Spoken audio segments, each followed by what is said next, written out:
Good morning, everybody. Or afternoon, wherever you are in the world right now.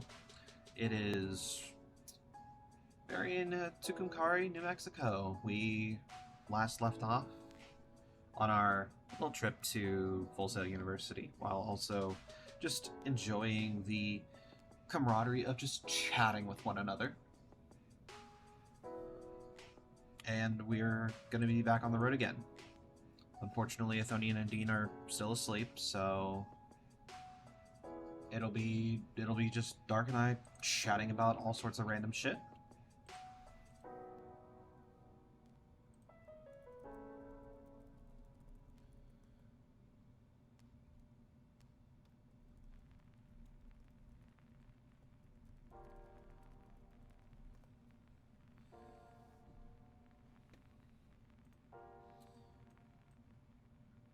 And as compared to last time, I guess we'll just take the opportunity to say that there are a few topics we could have fun and chat about.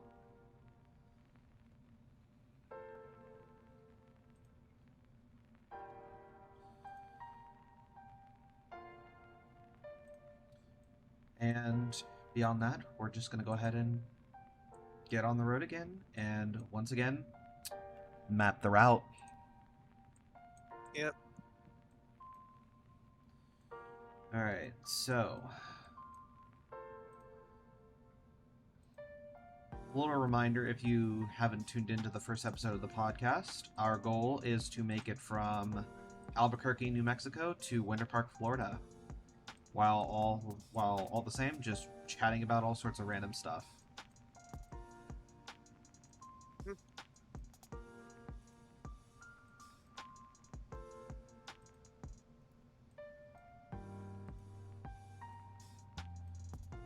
Alright, back onto the interstate we go.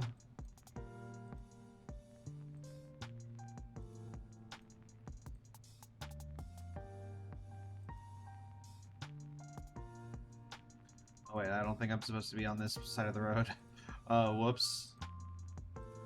Rip. Just going on the wrong side of the road. Rip.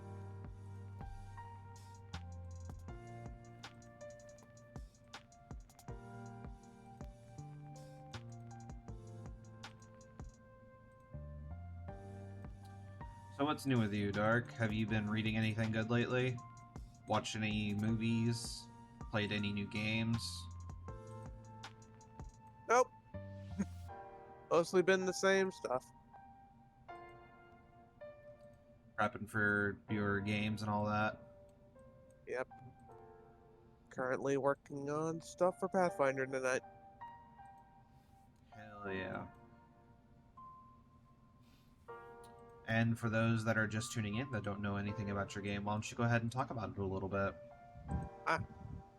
Somebody here. It's 11. He'll be back. He'll be back. He realize how empty that vehicle is without my commentary, without my insights, and he'll be back any second now. Bro, I thought you were in the car already. What the hell? Any second now, he'll be back for me. He won't leave me behind. He'd never do that. God damn it. Okay, we're gonna have to go back and get Dean. I thought he was in the car already, but apparently he was not. Oh, crap. Any second now. He wouldn't just abandon me. Turn He wouldn't. the car on. He wouldn't. God damn it. Was I not a good enough friend? Jesus Christ. Oh, no. I knew we were... Was I too annoying? I was too annoying, wasn't I? God, I knew we were forgetting something. Alright, time to go back and get him.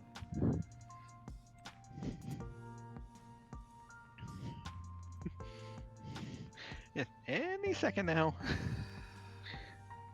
Continue on as if nothing happened.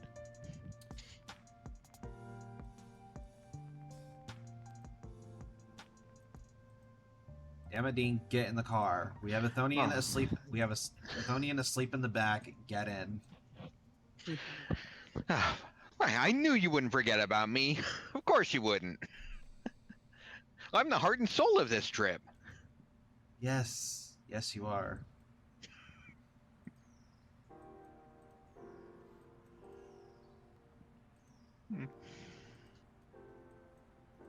Just kicking the back of my seat. Boom, boom, boom. God damn it. Well, I'm gonna be honest. We should have left Dean.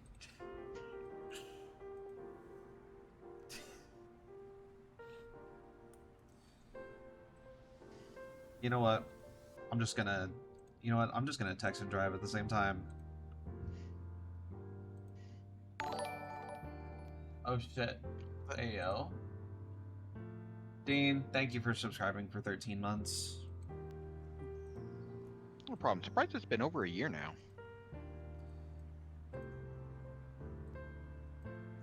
I am genuinely surprised too, but hey, it is what it is.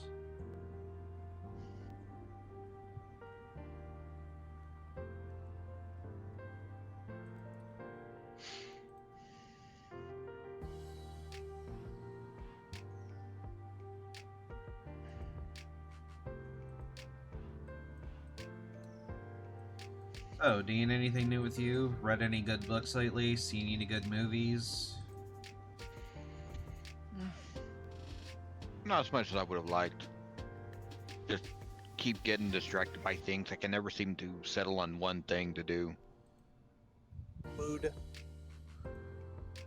I was like, that's I've already downloaded a whole bunch of Brian Sanderson books, but because I heard that like his fantasy series are like freaking awesome, but I just haven't got around to actually reading any of them yet. yeah, Ryan I haven't. Sanderson. What did he write? That name feels a little familiar. Why can't I remember the name? I think it was like Mist something. I'm gonna have to look this up now. Because otherwise it's going to bug me. Ryan. Oh, Darklight Archives. That's one of the series he did. Oh, okay, yeah, that's something I've heard of.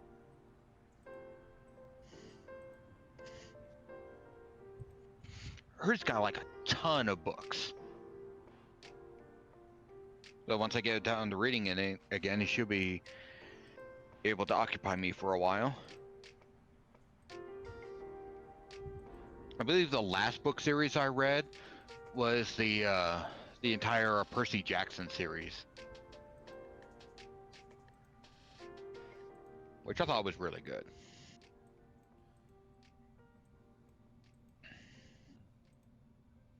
And I bet I've got to read more. I've got like a whole bunch of books just kind of sitting in a bookshelf in my room that I haven't really gotten to.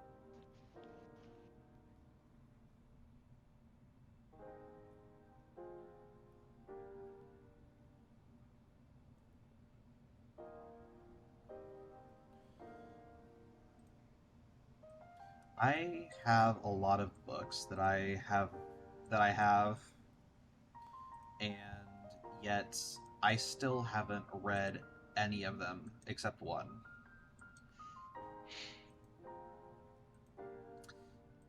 Have any of you guys ever heard of a book called The Subtle Art of Not Giving a Fuck? Nope. You haven't? Dude, I live that book.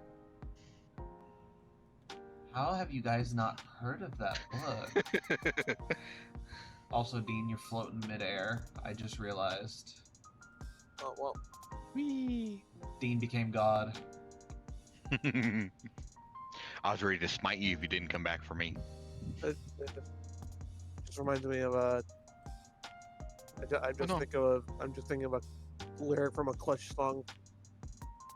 I'd be a richer man today if it wasn't for physics.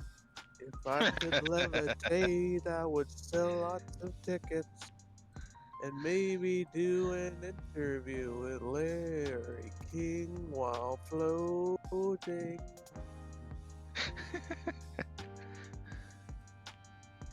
Well, didn't stop David Blaine from floating. What song was that? Hmm? I'm trying to remember which Clutch song that was. Was that The Great Oh. Outdoors? am I in the great outdoors?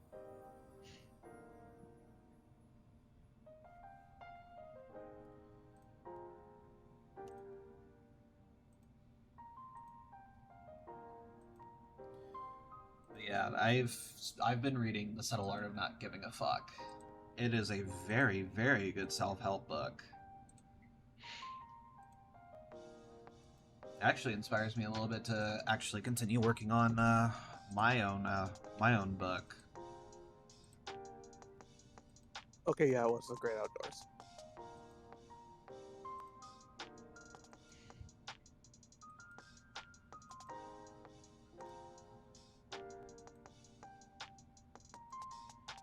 I think we're back on Route 66. Woo. Oh wait, no, Route 66 is over that way. We're just on the Well, I-40. I-40 is Route 66. Fair enough. Fair Yeah, enough. Route 66 is like the local name for it.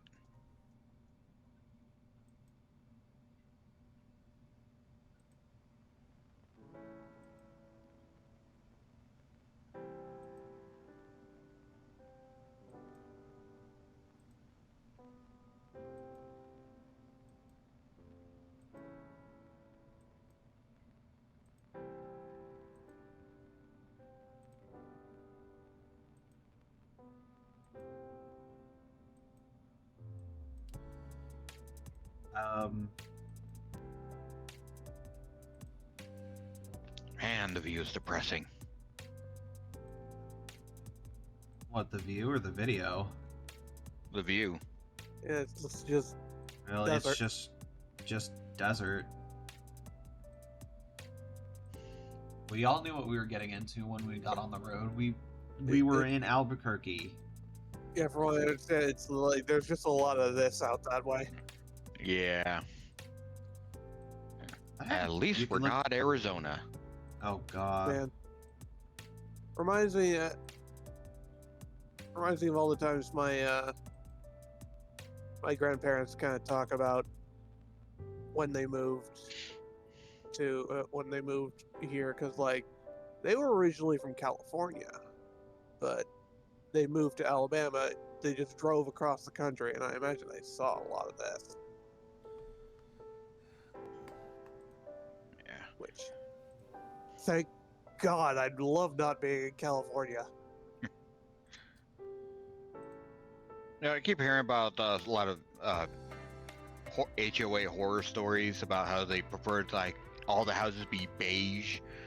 I just imagine that people like that are people who like the desert aesthetics, but don't want to actually live in a desert. So they're forcing all the houses to basically seem like they are in the desert. Oh god, yes, I know about those horror stories myself. Not exactly the greatest. But then Oh yeah, again, nothing to do with HOAs. Is like HOAs are entirely for like assholes. Nobody wants them except assholes. Here, the thing is, they started with good intentions. They want people to actually take care of their properties, you know, take pride in your homes, and also, and doing this will keep property values up, so that you know when eventually you sell your home, you can sell it at a good price, at a profit. But then it started being corrupted, like things like this usually do, and people started, you know, power tripping, saying, "No, why just sell the house for profit when I can take over the HOA and I can funnel money through it, like you know, increase the dues and embezzle money, also have relatives come up with like bogus or sometimes legitimate like landscaping and repair services, and then give a really overpriced contract to them and get a kickback from them."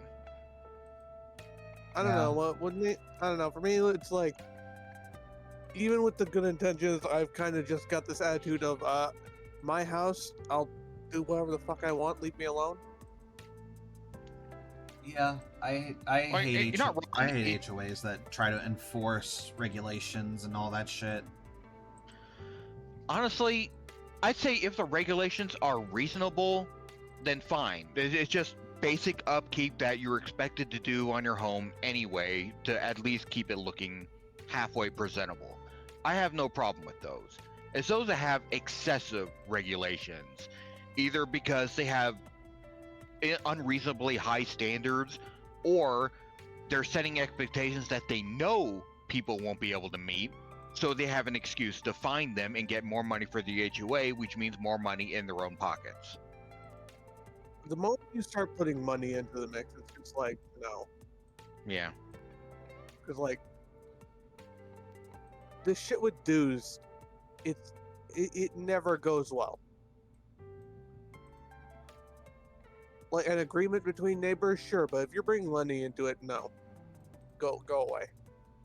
Again, that's the thing. Like, if there are public areas where people actively enjoy, you want to be able to upkeep those. Yeah, it is great if people are willing to volunteer to help pay for the upkeep. You know, pool, park, playgrounds, things like that. But then again, you end up with a bunch of people who don't care about that stuff, and suddenly there's not enough money to upkeep those places, so people who want to use those can't because they're all run down. So, like, again, it's one of the things where if you keep it modest, keep it reasonable, then I don't really have a problem with that. But it's just so easy for someone to go mad with power or greed and then start being unreasonable. There just needs to be better checks to prevent something like that from happening. Otherwise, might as well not even have an HOA at all, because that's better than having a power hungry or greedy HOA. Yeah. If there's one thing worse than an HOA, it's a Karen. And HOA Karens are literally the fucking devil. Yeah. I don't know. I can see some merits there, but maybe it's just like I don't like being beholden to anyone else, and I'm a slight bit of a misanthrope. So And I totally understand that. It's like so I just don't jive with the idea at all.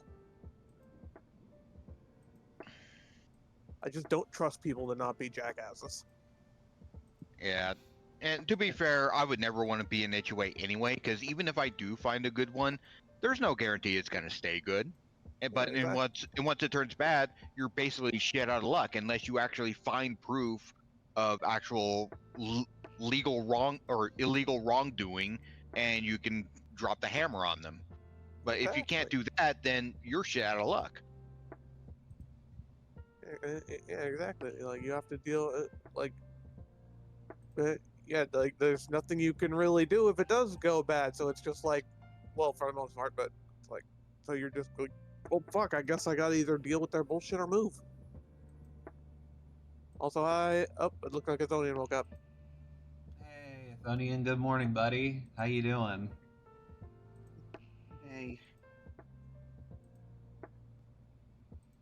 Still getting the sleep out of your eyes back there, buddy? yeah. No Don't worry, joke. I totally didn't give you a wet willy while you were asleep. Well, you haven't missed much. It's just been desert. Mm-hmm. Yeah. I see Desert we're in Route is- 66. Yep, still on Route 66. Making our way through to Texas now. Right now we're in San John, New Mexico.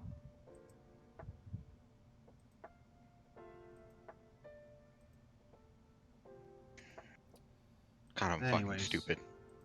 Anyways, back to our discussion there.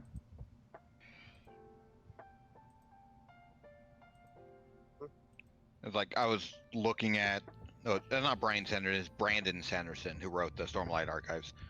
I knew it started with a B, but yeah, I was like, I had my tablet open this entire time. I was like looking at the icons, like, where the hell went on my book speed? No, there's like a Kindle button like right there that I can just click on. Oh, there they are. And for some reason, my brain refused to register it. Yeah, that's mood. You know, that's actually something I've been wondering. Does everybody just use Kindle now? Like, is there not another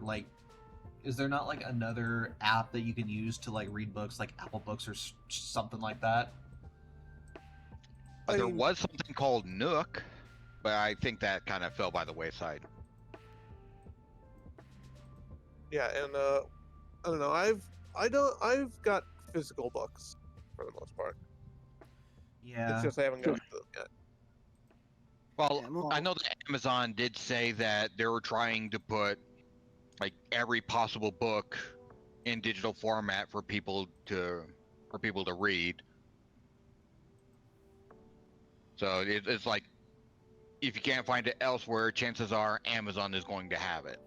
Yeah, I should look into getting Kindle if I want to get a bunch of books, because like I do need to start reading more. Yeah. I only have Kindle. I only have Kindle because I don't exactly like Apple Books. They don't have all the books that I want. I think like the only things that I have on Apple Books now are the is the Melancholy of Haruhi Suzumiya light novel series. And even then, it's been an eternity since I last read those books.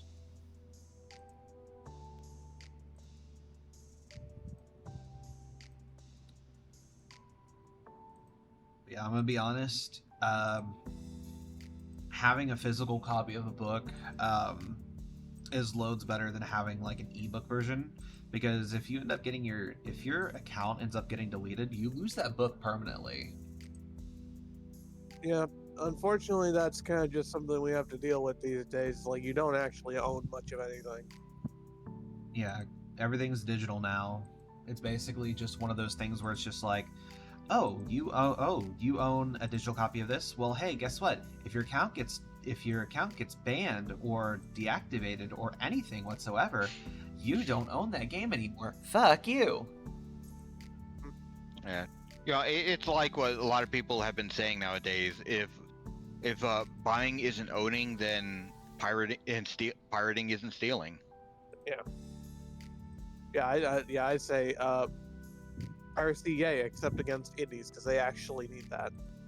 Yeah. Like the big corporations, fuck them. You know, that actually brings up a topic. What is everybody's favorite indie game? Vampire Survivors. Of course you would. No I surprise like- there. I love Vampire Survivors. I'm sorry. Nothing wrong with that. My favorite is Baldur's Gate 3. Baldur's Gate is an indie game? Don't think that's an indie game.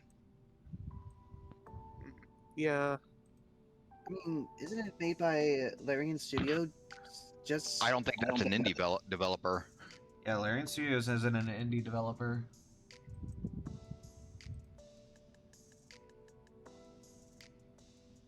I thought it was. No, like here's the thing, Athenian.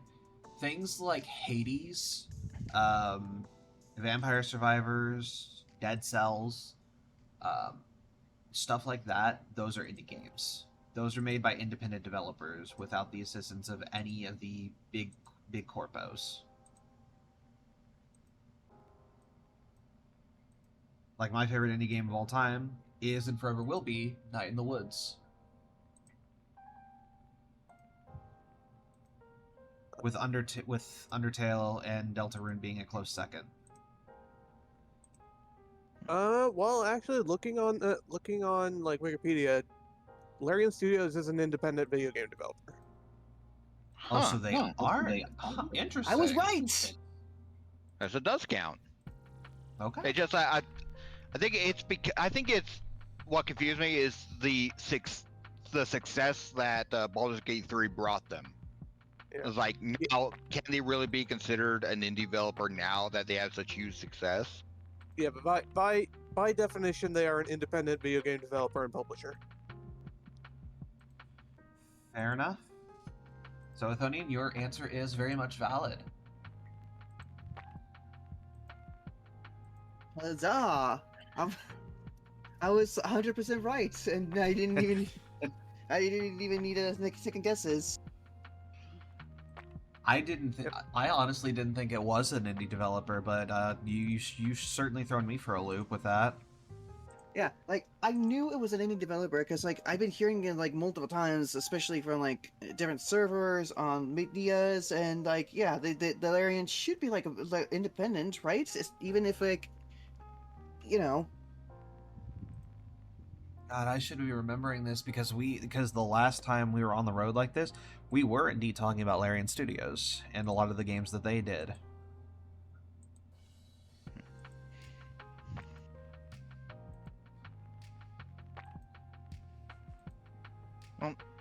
I'm not sure Although- exactly what indie game or indie developer is my favorite, but right now I'm just for solidarity. I'm firmly in the corner of Pocket Pair, who created Pal World.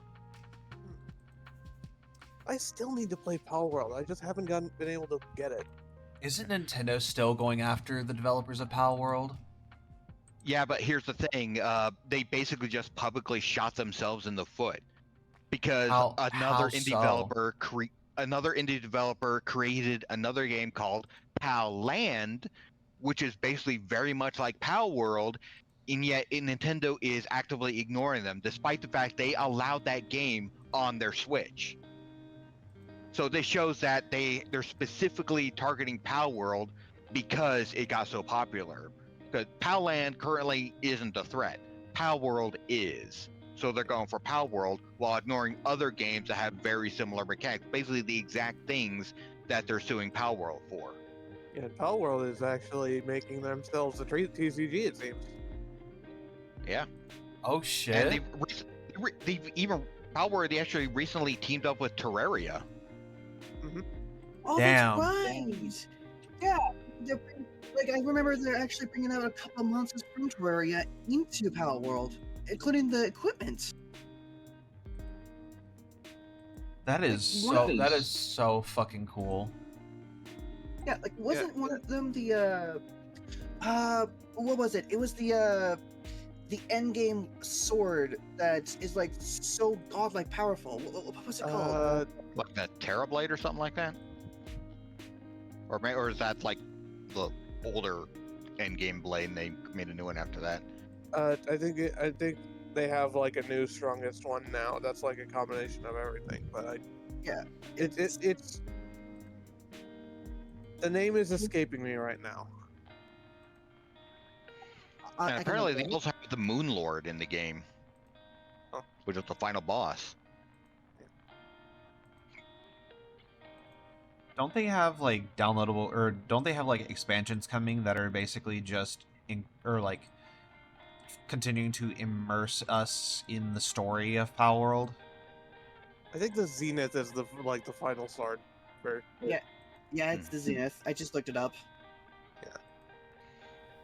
Or like Oh, hey, Power World is still considered in early access, so they still are got a lot of work to do on it before it's actually fully released.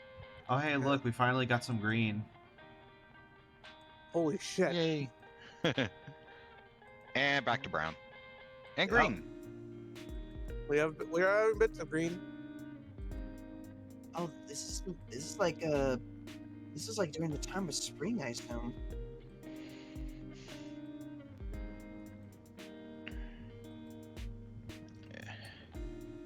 Yeah, this is about as green as the greenest lawns in Albuquerque are, because you really can't do any better unless you want to have a massive water bill. Oh god. Yeah, I can imagine. I can imagine. I can't imagine what the water bill is like in New Mexico. Honestly, if you don't have a yard to take care of, it's really not that bad. The thing is, back when I was living in Texas, there was some discussions about lawns and how the problem with a lot of like city ordinances and HOAs and stuff like that is like they want a specific kind of grass. It's like, oh, they lived in another part of the country that got plenty of rainfall, and this grass will look just fine to look beautiful and everything, but they want that same aesthetic in a place like Texas and New Mexico when they don't have enough rain for that. And the thing is, if you switch to a different kind of grass, one designed to handle like droughts and hot weather with little rain, then it may not look quite as good, but it'll look a lot better than having a bunch of dead grass, and you won't have a massive water bill. The problem is convincing people to switch this new kind of grass.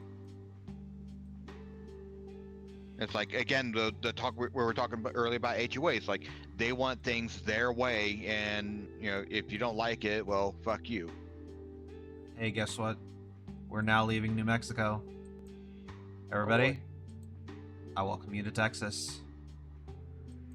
Yeehaw. Same brain cell.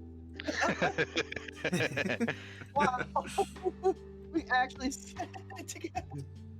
Welcome to Texas. Drive friendly, the Texas way. The biggest fucking state ever.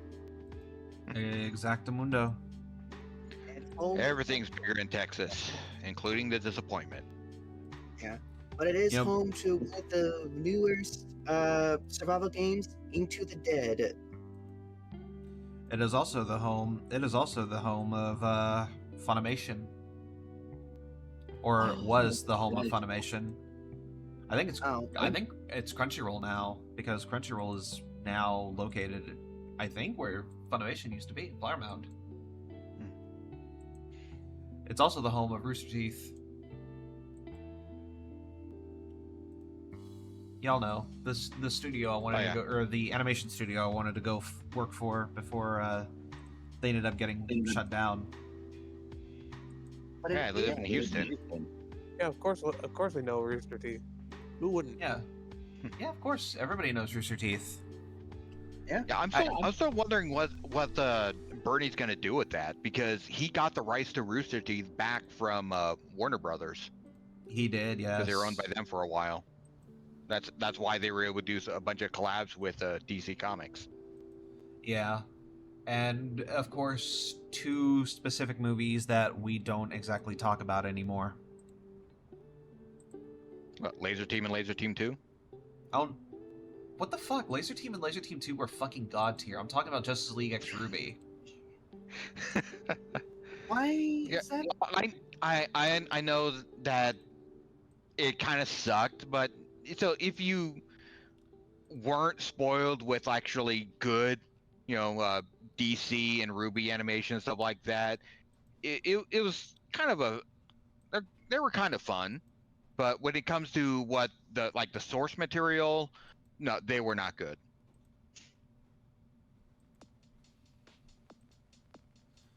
Yeah, the movies weren't exactly the greatest, and I have Yeah, a track definitely. history with Ruby as an animation, and even I have to say that was awful.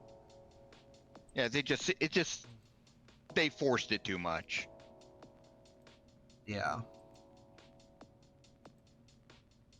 Like, even accounting for comic book bullshit, they definitely shoehorned it in without much forethought. You know, I actually learned recently that Cartoon Network actually had that play, or had the Justice League X Ruby movies play on their broadcasting network. Huh. And I had to wonder, is this how people are going to be learning? Is this how kids are going to be learning about Ruby?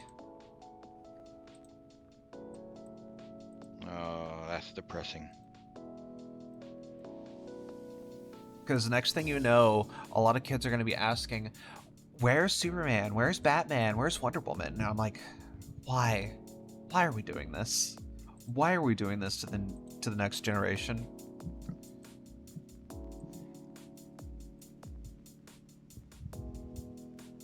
I'm actually really glad about about telling my sister to not watch the movies, because my sister, 16, God bless everybody who has to deal with a 16-year-old in their lives.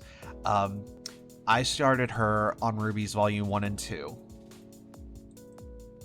She is now finishing Volume 7, and she says it's one of the best things she's ever seen. That's good. Yeah, because I told her to, and even then, I still told her avoid Justice League X Ruby at all costs. It is a dog shit movie series. You shouldn't watch it, because it's just bad.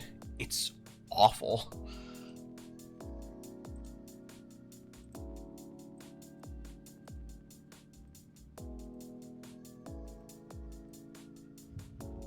But I hate that. I hate that about about this current generation right now is that they're getting influenced by a lot of the brain rot shit that's happening on modern networks.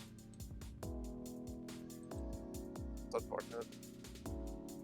Yeah, because we have, I don't even know what the fuck plays on Cartoon Network anymore. I think it's just Teen Titans Go, and that's it.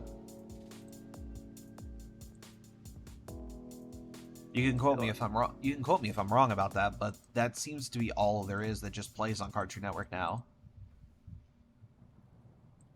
Like even Nickelodeon and Disney Channel have variety. I think Cartoon Network did the right thing when they did the whole like what a cartoon thing, where they let independent people develop cartoons and showcase them and have people vote on which would be the next full series, because that's the one that got things like Dexter's Laboratory, which is awesome. So I really think they could stand to do that a few more times Yeah. to get some fresh shows on there. Yeah. Only thing is just like, why would we do that? We've got this that's really successful. It's just the bullshit, risk-averse corporate garbage. Yeah. You know, actually, funny enough, you all remember. Sorry. It's like the ones who can afford to take the most risks don't, because they're little babies who are afraid of not making a big hit. Speaking of risk takers, did we talk about Dana Terrace any last time we were on the road like this? I don't know who that is, so I guess not. Creator of the Owl House. Oh. One of arguably, or non-arguably, is it arguably? Non-arguably?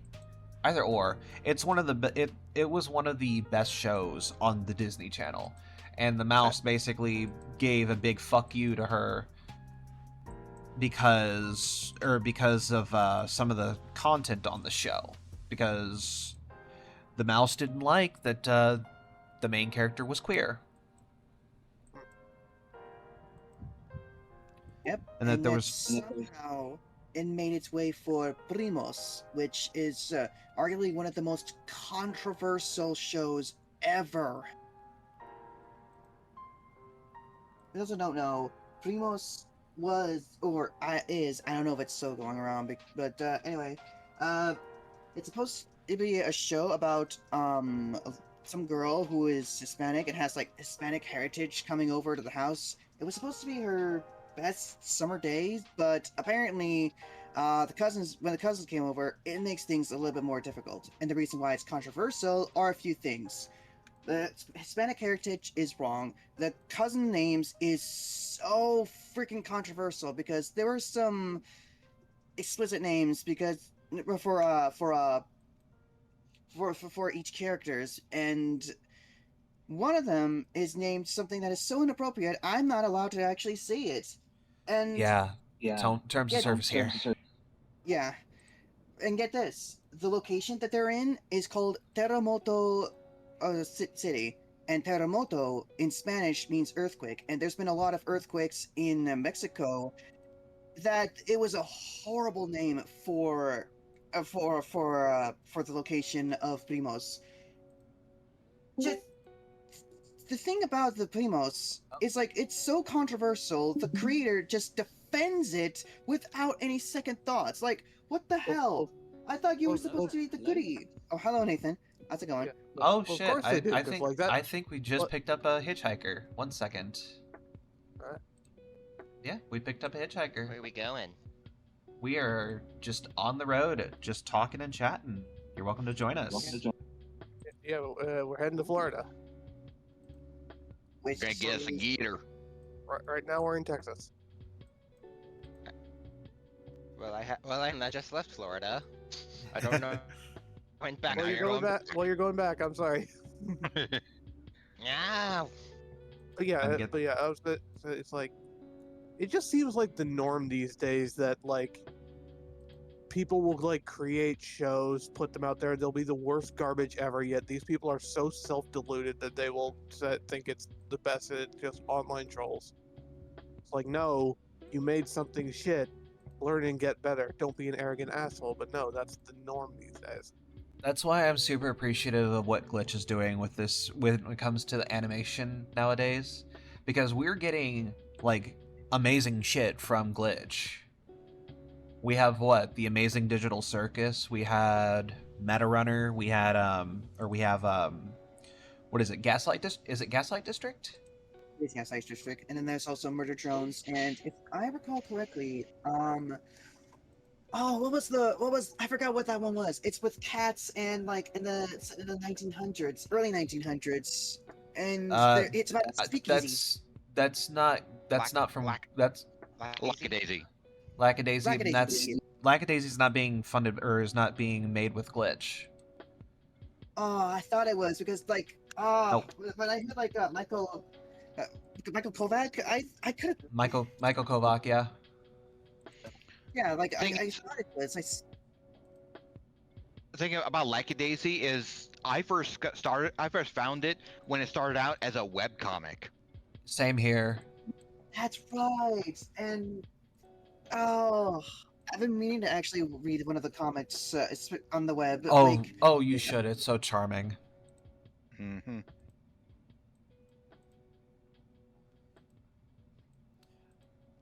But the reason I bring up Dana Terrace is she is making a show with Glitch called Knights of Guinevere. And she's working with other people who worked on the Owl House. Basically, she's not letting the fact that Disney canceled her show get the better of her. She's still going above and beyond to basically create whatever. That's good. Good for her. Oh, it was absolutely horrendous after people heard about what happened with Owl House and why Disney canceled it. Oh, it was. Absolutely. And I think Dana Terrace even Dana even went on to like say a lot of stuff about what Disney did to her during the time that she was there. I could be wrong though. Wait, what did they do? Like, did they actually Just- do something bad? I don't know what they did. I think she did say something about what Disney did during her time while working on the Owl House. I don't know if it's factually accurate, but I've just been reading a lot of stuff, or reading and watching a lot of stuff lately, where she's gone on record to say that she just about like all the shit regarding Owl House. I don't know if it was either like factually true or if it was just like public opinion or whatnot. But just Disney, Nickelodeon, and like Cartoon Network and all those broadcasting networks aren't exactly the best right now because of like, well, they're Many reasons. yeah, and their priority focus on just making shows for kids that basically involve fart jokes, eating excessive amounts of food, and not listening to adults. Teen Titans Go, Breadwinners, a lot of other bad Disney shows. Thank you, Athonian. And believe me when I say this, I've seen plenty of other bad shows, and most of them that I do know are just so bad. Like, I get that they're making kids for kids because it's supposed to be funny, but when you do that, you gotta be smart about that. Take a look at Avatar: The Last Airbender. It's a kids show, but the way they do it is just like the writing, the jokes, everything about it is just really nice, and I can see it like being on top. Oh wait, it is, because not only is it the writing good, not only is the choreography so good, it's amongst all the all-time greatest Nickelodeon show because of the people that were behind the Avatar: The Last Airbender. Well, you also have to remember that The Last Airbender is a product of its time, and it aged like fine wine. It's still good to this day because because of the main story elements that basically bring it to fruition. And you have to Yeah, compare that. You have to compare that to other shows that the same studio did, like The Legend of Korra. Which pretty much semi-flopped. Yeah, semi-flopped.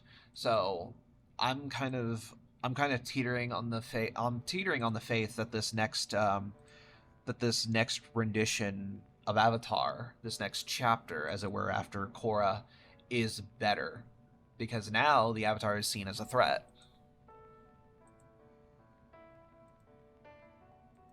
So I'm interested to see what happens.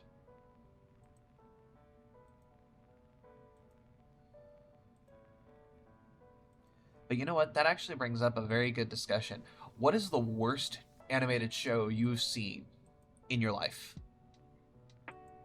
I haven't watched many animated shows, but so I wouldn't know say. I heard really bad things about Loud House. I've heard a lot of bad things about Loud House as well, and I think the creator of the show got fired from Nickelodeon for some shit that he was doing behind the scenes. I mean, the creator of iCarly was absolutely horrendous too. But Oh, I yeah. like iCarly. They're still protecting him, from what I've heard.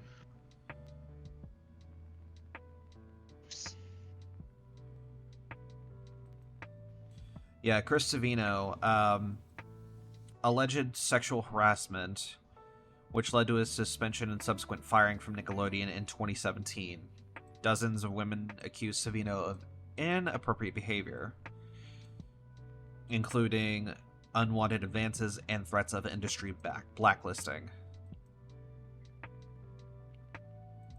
You gotta thank Jerry Trainer for having protected those kids.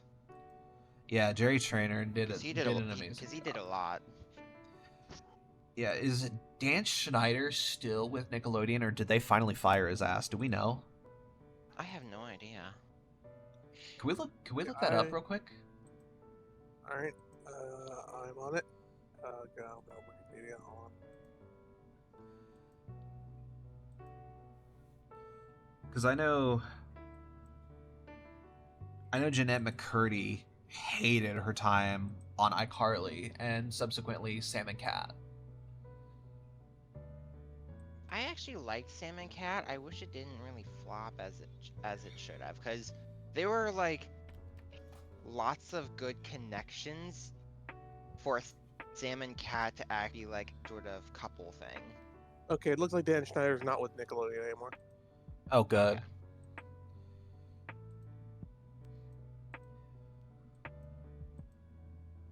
It's nice.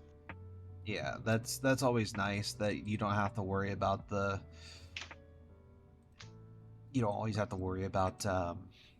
people like them being in the industry. Yeah. For the shit that they've done. It's not great. I absolutely despise people like that. You give a man enough money and he'll take it as, oh, I could conquer the world with this. You give a man enough money and he can basically proclaim himself as God to anybody else, and that other people should be kissing his feet. And I don't like people like that.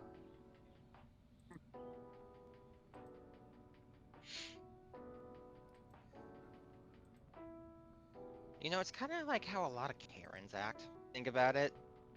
Oh yeah, it is. It absolutely is. Anytime they think they have at least a little bit of authority over anyone, they think that the person you have authority over should basically treat them like a god, or at least like a queen. Give them Oh. an inch, they take a mile. Exactly. Yep. Exactly. And then, funny enough, I've told you guys this story, but I've not told Nathan this story.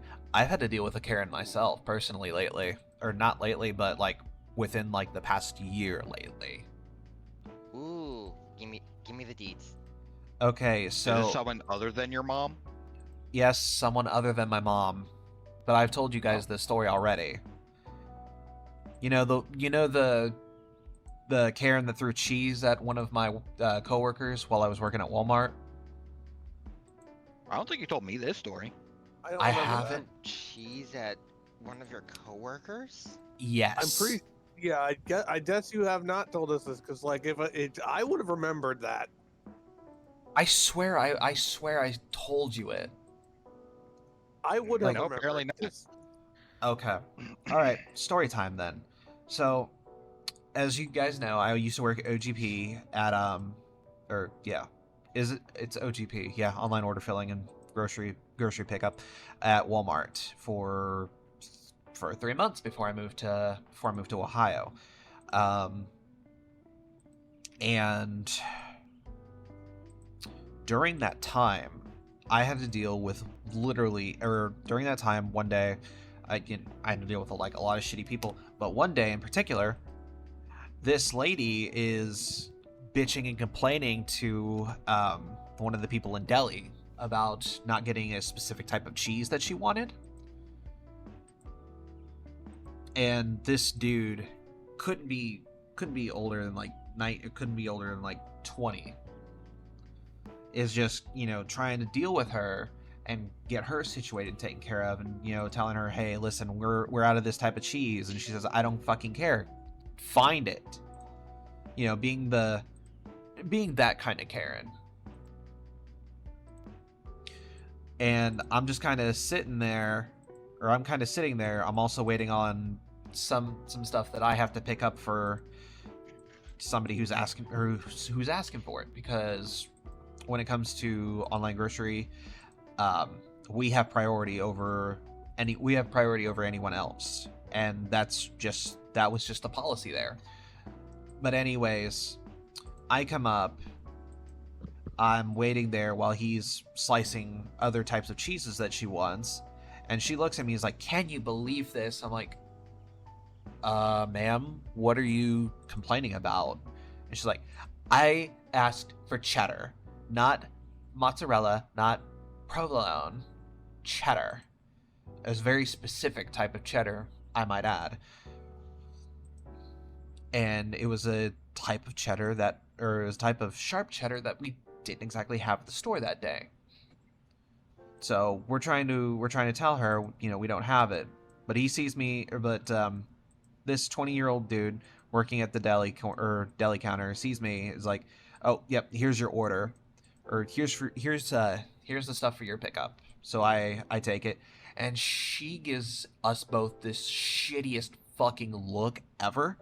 Like, she wanted to fucking like maul us with her eyes, kind of look. And she got so fed up with the fact that she wasn't getting any help that she threw the cheeses that she had at the deli guy and fucking walked away. I stayed I for hope an you extra. reported that to a manager. Oh, we did, and I looked at him. I looked at him and was like, dude, are you okay? He's like, it's fine.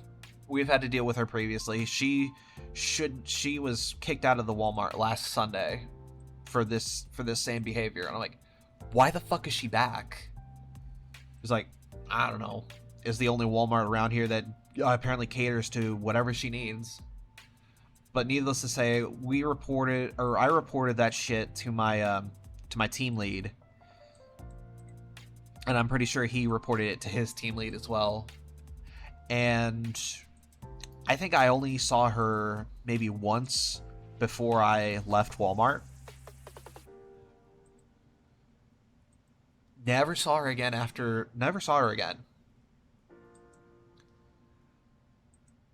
But apparently the second time I saw her, she looked like she had gotten that stick out of her ass. Probably given an ultimatum. Like this, she probably got kicked out of every other Walmart in the area, and this is the last one. She was told, do this again, and you're not gonna have any Walmart to go to. Yeah, They sounds finally like. realized that she reached the end of her so-called authority, and she can't behave like that anymore. God. And you know what's worse? I told my mother that exact same story, and she was like, tell me when she's back there. I want to come in. And I'm like, no, you do not want to do this. She's like, I'll fucking out Karen that Karen. I'm like, you seriously don't want to do this. That's my job there. If you go in there and you start acting fucking crazy, I could lose my job. Yeah, it's like I don't disbelieve in your ability, but Yeah, no. There's like time and place. yes, there's a time and a place, and if I'm not working there, please don't go there and start a riot.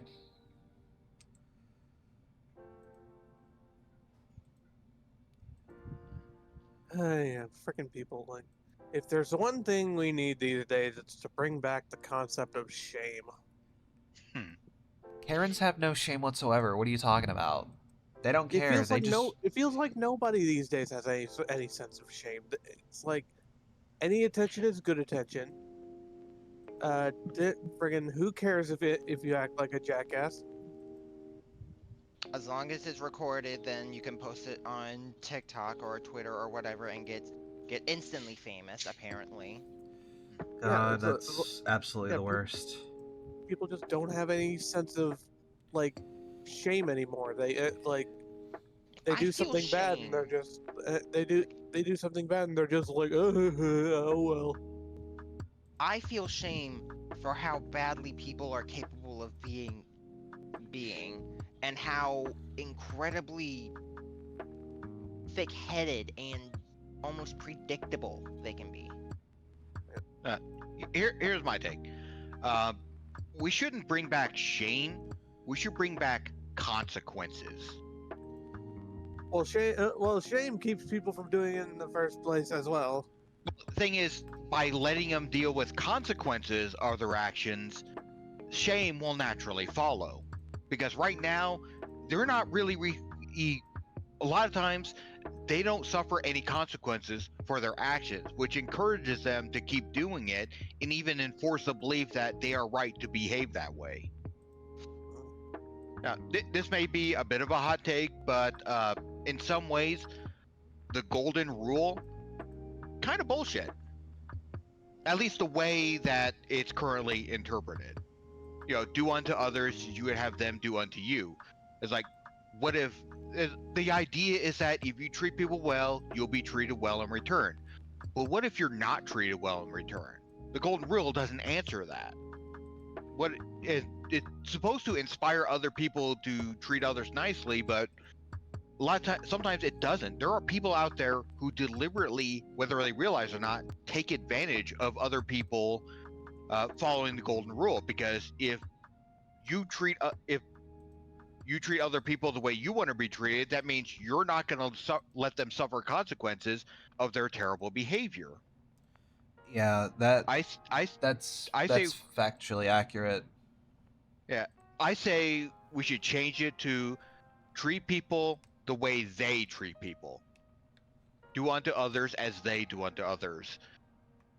Basically, politeness and courtesy should be automatic.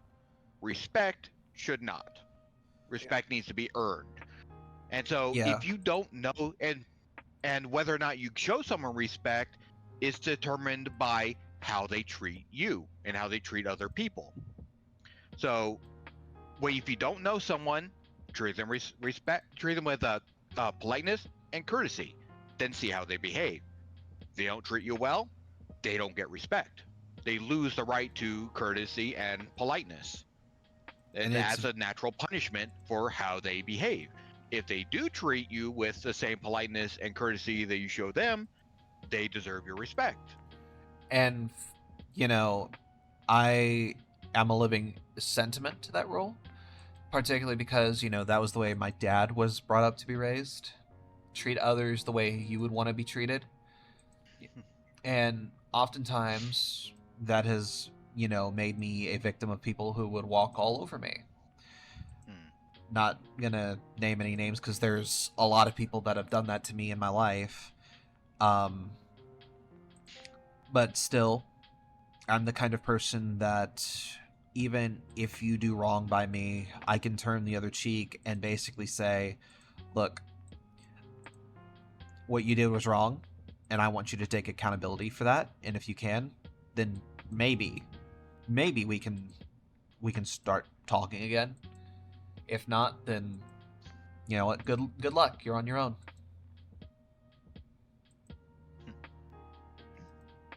That's just I'm that's kind of just just the way it's like. Yeah, I'm kind of just the way of just like, I will give you a baseline level of respect, starting out, but like, just like any, yeah, I will give you a baseline level of respect starting out, but if you give me any reason to pull that shit back, I will. I expect to be respected as well, and if you don't, well, no holds barred. You can see how much an asshole I actually am. And this is why you and I have been friends for the longest amount of time, Dark. Yeah, As someone that currently works in customer service at a quote-unquote grocery store slash general store, I know exactly the kind of people that can come through in society, and ugh. Yeah, that's why I don't know if I could work at that kind of job, because it's like I would just pop off on someone. yeah, Because like I'm mild mannered, but if you piss me off, I will go off on you. that's a whole nother can of worms that needs to be corrected. As they bastardize That's the the phrase thing, "the it's not- customer is always right." It matters of taste. Yeah, it matters of taste. That's the whole saying. Basically, if a customer wants something, you shouldn't talk about it. Let them buy it. Even if they have bad taste, let them buy it, because that gets you a sale and it makes the customer happy. But other than that, the customer is always right does not and should not apply. So just because they want a better deal than you're giving everyone else, they want stuff for free, they want you to bend over backwards for them, you have no obligation to do that for them. They expect the answer to jump to be how high. They don't expect the answer to be jump, or for their command of jump to be no. Yeah, because like just people are entitled these days. Mm-hmm. They feel like they deserve everything for nothing.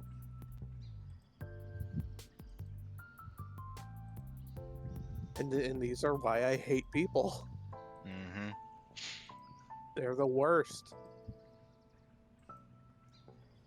Yeah, but you find that niche. You find that niche of people that understand you. So, yeah. Yeah, but yeah, it's like there's some good ones, but it seems like the majority are assholes.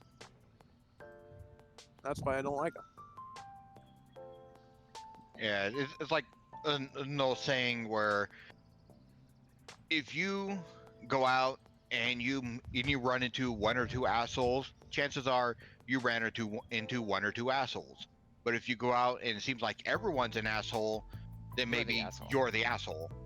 I've or- always heard of if you walk into a place and it smells like shit, it probably is the place. If you walk around anywhere and it always smells like shit, check the bottom of your shoe. Yeah, I was about to say that there's another version of that. It's like, if you smell shit everywhere you go, maybe it's time to stop blaming others and check your shoes. Because maybe you're the one who smelled like shit. I don't know. Sometimes it feels like it's not just me.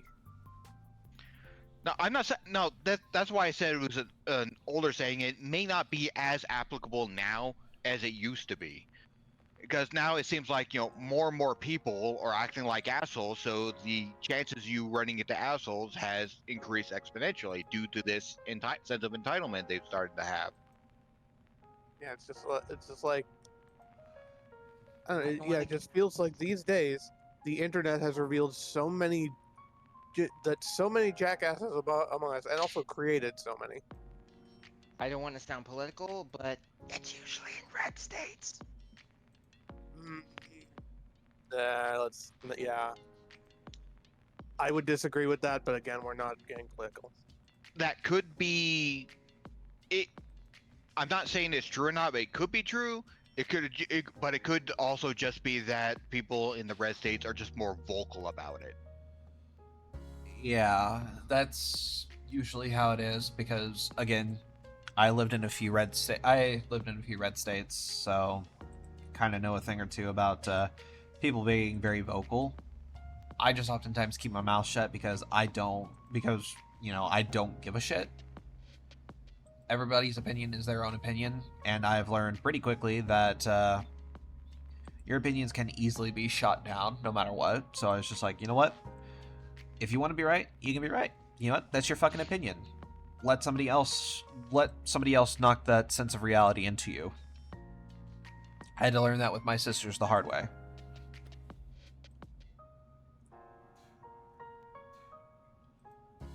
You know, honestly, I mostly learned it through like reading Reddit stories and watching Reddit videos on YouTube. It's like growing up with autism, I put my foot in my mouth so many times because I just didn't understand social cues and things like that. So I got to the point where I sit back and I watch, I listen, and I learn. I learn what other people do, and through that, I learn the balance of what's acceptable and what's not in a given group. And so by reading Reddit stories, hearing about how some people behave, how some people react to it, what people should have done and what people advised to do, it's taught me more about functioning in society than just about anything else. It allows me to be able to actually recognize toxic behavior when I see it. Yeah. Actually, you know what? Dark, you remember when we used to do when we used to like spend like 3 hours out of our days, like every day, listening to r/stories? Yeah. Oh God. I think I was there for a couple of those. So specifically the "Am I the Asshole" stories. Yeah. Yeah. You were there for some of them, but that was kind of our religious thing because we would like poke fun at Karens and all that shit. I watch pretty much the Click almost religiously myself, and he does a lot of Reddit stories and such. So yeah, the Click is good. I like the Click. Yeah. I never heard of him. You know, he's Swedish, isn't he? So like Swedish or Norwegian, Yes, I can't really pin down the accent. But with his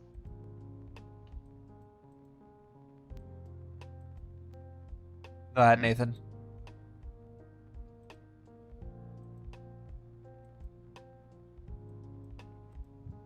Did Nathan blow the car? Nathan, you good back there, buddy? We lost him. Oh no. Don't tell me he's dragging behind the car. Okay. Oh. We did lose him. Oh no. Uh-oh. Oh no. Hold on, give him a minute. Give him a minute. And... I told you didn't close that door, right? Oh, he's back. I don't know what happened. My ping I don't know what happened. My ping said I was good, but you know. Yeah, you kind of just cut off when you're about to say something about the Click. That good? Apparently not.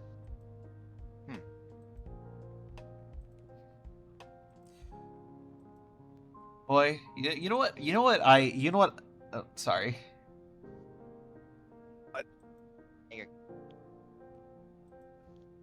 I was about to bring up, boy, the one episode of r/ that I remember fondly was when you remember the one about La Mentarosa? Yes. Oh, I remember La Mentarosa. I'm a simple man with simple tastes. And I remember for like 2 weeks we would just back and forth when we were watching r/ videos. We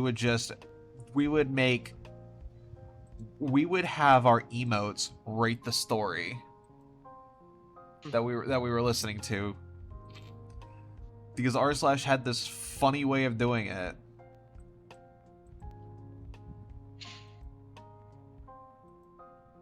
Still wish I really want us to get back into watching those r/ videos again. Hello, Adam, with the syrup scream. Hello. Welcome to mapping the route. We're just chatting, talking, just about any and every little random thing out there while we travel the road. Kind of a podcast-esque episode of just unwinding and relaxing. No games today, just us on the road. Here's a little something that's kind of random. I got myself a new circle flavor that I'm trying, and I actually enjoy it. Ooh, circle. Oh my god, you have to Yes. tell me what it you have to tell me what it is. Tamarind. What is this circle you speak of? Some kind of water, flavored water. Yes, Yes, and it it's is pretty much a so good. it's a water bottle that you grab and you pay for the pods, which gives you flavor, and you can adjust the flavor whenever you drink. Yes, I'm my not- We're not saying this because we're sponsored by Circle, but Circle, please sponsor. oh god, yes, please circle sponsor. Please circle sponsor this. Sponsor me, please. I know I have a circle bottle around somewhere, but I'm not sure where it went. My favorite circle flavor is fruit punch. It'll always be fruit punch. Currently, I am trying tamarind. Tamarind? Yes, How is it? it's like it's a nice sweetness to it, but then you get hit by like a sour undertone whenever you're like, when you're like, and then you get the sour, and I'm like, ooh, The aftertaste, you mean? Yeah. yeah. It's actually pretty good. After this, I plan on trying horchata. Oh. You're gonna have to send me links to some of this stuff. Because You can literally buy stuff like that at circle.com. That's why I said send me the link. So I know where to directly go so I can find it. One of the best things about like buying the pods like online is that when you reach a certain number of pods that you're buying, you actually get a discount. Nice. Encouraging discount people to buy in increase. bulk. Yep, and you get a bigger discount the more you buy. Just Keep talking driving. about tamarind. Talk about tamarind. It's just like my mind immediately goes to tamarind, the New World monkey. It's just like I don't think those would taste great. Monkey. Oh god. Uh-oh. You're stuck under an overpass. Yeah. I mean, I know a few monkey characters that would probably say they taste good, but that's probably not what you mean. Yeah, fair enough. Or we're back. Can't stop in the middle of the highway, dude. I'm trying not to stop in the middle of the highway. I'm still driving, my guy. Yeah, that's maybe a little drunk. Don't worry about it. Yeah, I'm drunk on life. I thought it was high on life. I make my own rules. I've always heard it This- as I'm high on life and drunk on a feeling. The stream appears frozen. Could somebody confirm if the stream is frozen? I will be over and looking at that in just a moment. I'm looking at the stream and it does not seem to be frozen. I will add a third opinion here.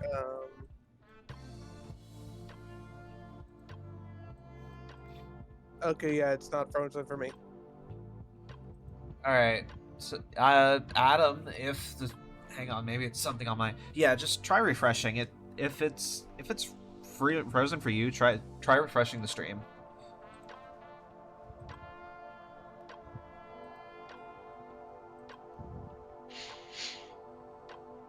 Oh man.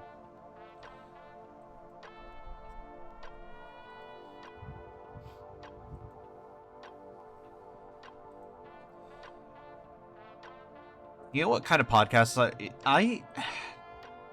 I mentioned like bringing this up, like it's like, is it like a podcast-esque just travel on the road and all that stuff? This got me to thinking about the kind of podcasts that I would really like to listen to. Oh. Hold on. There we go.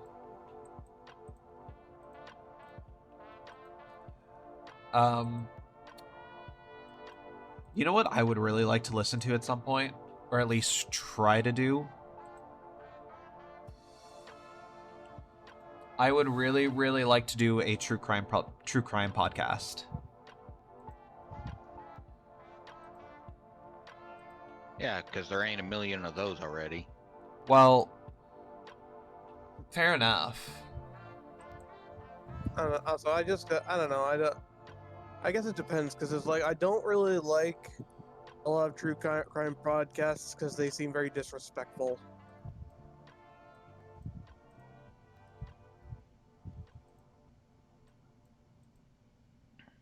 Disrespectful how? Just like they don't really give much like they don't pay enough respect to like the victims and all things. They kind of focus on like the one who did it and kind of gave the like the perpetrator and kind of gives them just like more notoriety. Oh, so Yeah, they focus. Okay, yes. does say it's more like the criminal, like what they did, what their motivations was, how they did it, how they got away with it for so long, and it's almost glorifying. Yeah. Which and it's like it's just like that's just some bad shit that happened to people, and you're just going to like do that. Yeah, what you could do is something that Rooster Teeth was able to do for a while before they shut down. It's like unsolved mysteries and supernatural stuff. Yeah, it's like, it's like I've gotten it. Like I think it could be done. It's just a lot of people don't do it in a way that's like respectful. Oh my god, guys. What? Thank you, Adam, for becoming a pineling. Oh my god, guys. We're making a quick pit stop. Why? Just hang on. You'll see why. Making a quick pit stop in Amarillo, Texas, for one reason and one reason only.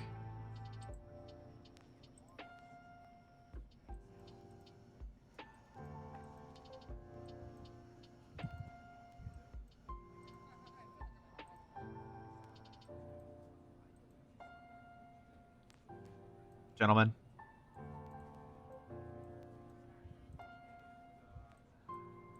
We're at Buc-ee's.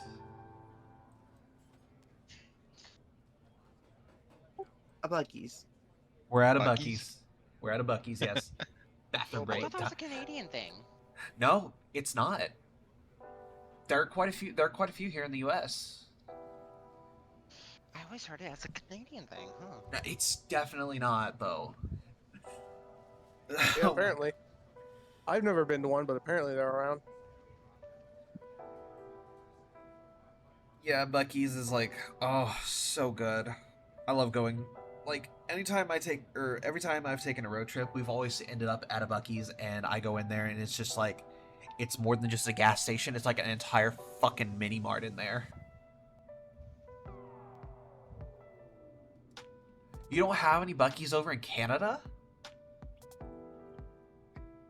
No, I think they were saying that they thought Buc-ee's was just a Canadian thing. Oh.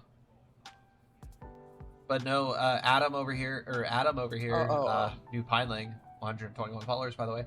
Canadian over here, we don't have any Buc-ee's. That surprises me. I thought they were all over the place. All right, apparently we've got two entirely different sides of the thing here. Is one person thinking that they're only in Canada, one person saying there's nothing in Canada. It's like, no, like everything's in Canada though. Like, I think like the few good things, or like not few good things, but a lot of good things that come here to the U.S. are from Canada. One of the things that the Canadians have better than we do over here is the maple syrup. I absolutely love the Canadian maple syrup. It's so rich and so fresh. Just so good.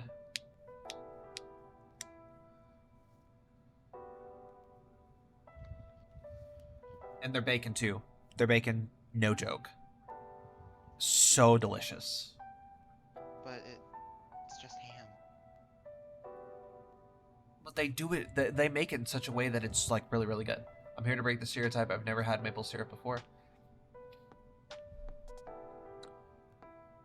That's fine. Are you really Canadian? Stop. Ow! Stop. That was a joke. But seriously, are you Canadian? Adam says he's Canadian, so I'm inclined to believe him.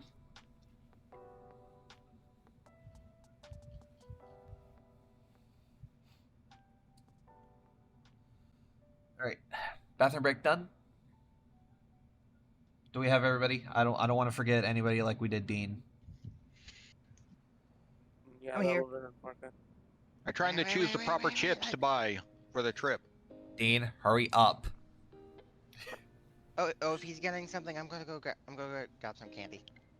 Okay, go grab your candy. I need beef jerky. Hey, Slime Oh yeah, beef jerky. It's been a long time since I had beef jerky. Hey, Goop. Yeah, hi. $5 for the candy. Fine. Here, take it.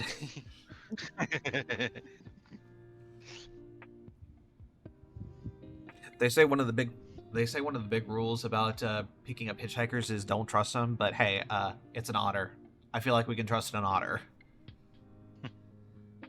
You got wrong. But yes, I'm back. Hey, I got Sly. Oreos. Hey, nice. Hey, Sly. How's your weekend? How's your weekend coming along? Is it coming along good? Unfortunately, Goop, you cannot have any Oreos while you're driving. Damn. Oh, Oreos. Irish. Gotta get Oreos. They're Irish cream Oreos. Ooh. I want the Irish cream Oreos. I've tried them before. They're so delicious. They're decent. They're a little strong in terms of taste for me, but that's mainly because I'm not much of a drinker, so I'm not used to like the taste of like Irish cream. So Could be better. Could be a bit better trying to sell stuff to earn some extra funds for moving at the end of the month. Well, I wish you the best of luck with that. I hope you I hope the place you're going to is better than the place you're currently at right now, because I know you were telling me a bit about that. You doing all right?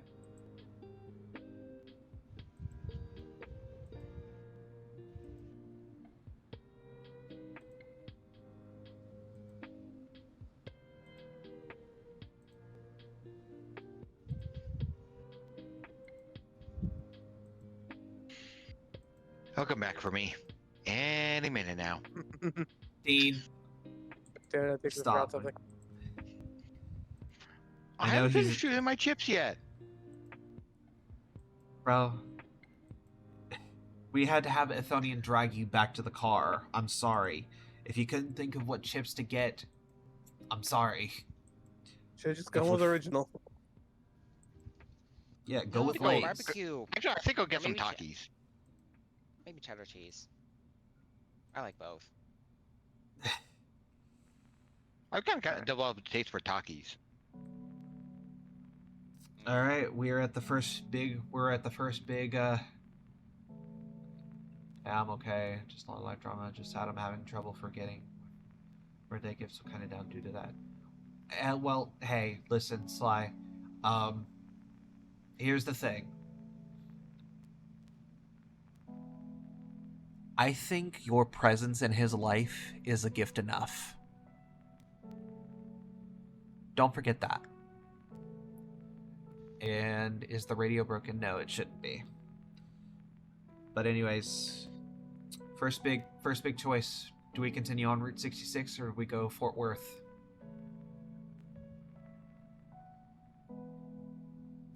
Nothing wrong with taking the scenic route.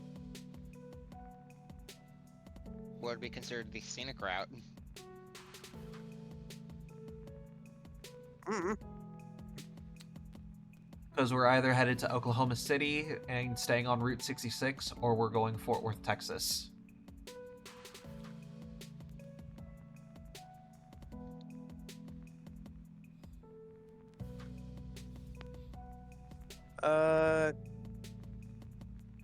Shit, I don't know. All right, somebody flip a coin. I wish I had a coin on me, but I don't. I got it. Heads or tails? Tails. It's Carolina, Tails, California. Tails we go. Tails we go Fort Worth. Heads we go Oklahoma.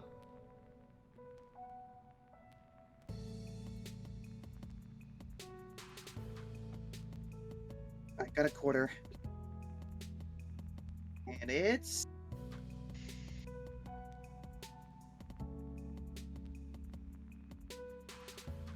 Don't leave us in. heads. All right, Oklahoma City it is. Away we go. Yeah.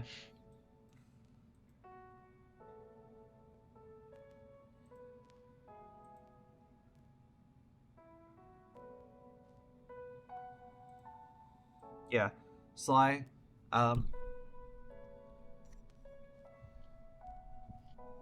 Yeah. Even the small things are the most appreciative. You don't need to get him anything. You don't need to get your boyfriend anything big or special to let them know that you love them. Just your presence is enough. And, you know, that actually brings up another topic that I want to talk about is love languages.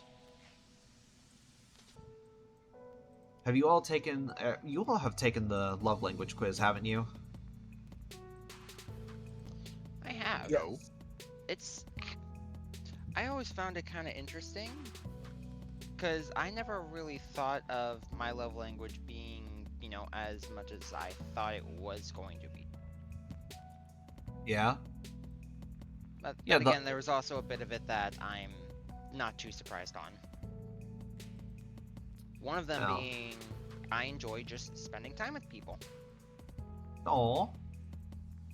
Yeah, which I kind of knew what mine was going to be before I did it.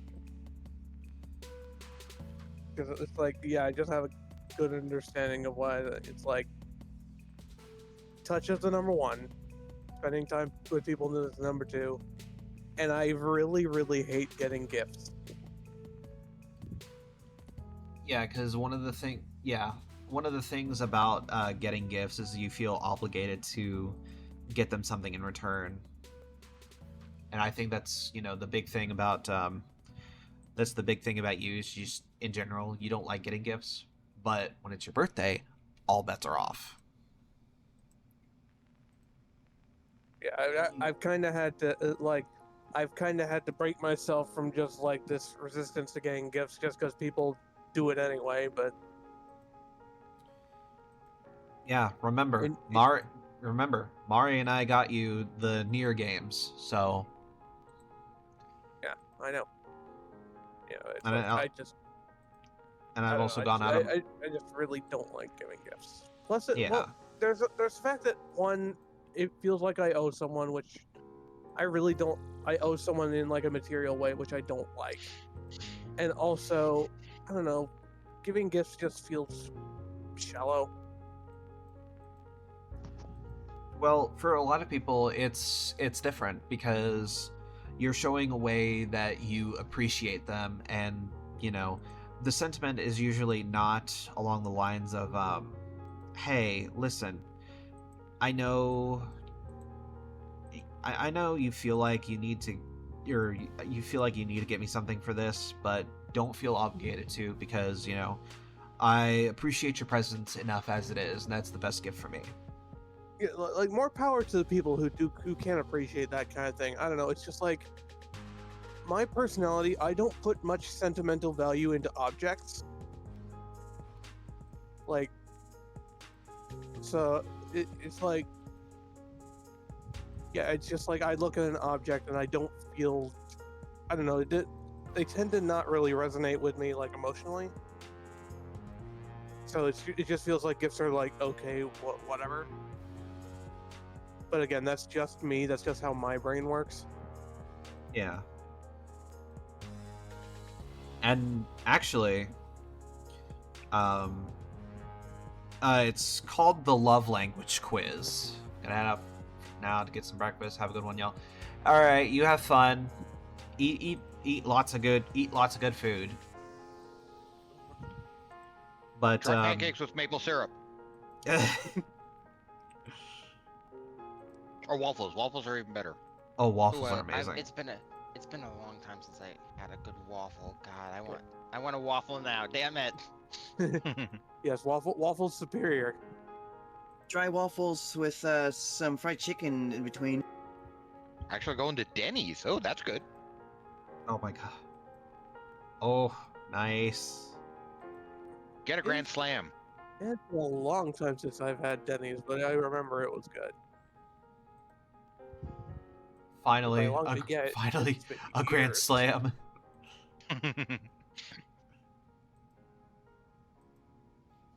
But back to the topic of love languages. I took my test. I took my quiz on that like when I first went to Full Sail, or not when I first went, but like the second time I went for my master's program. I was required to do that for an assignment, and I learned a lot of interesting things about me. My biggest love language is positive affirmations.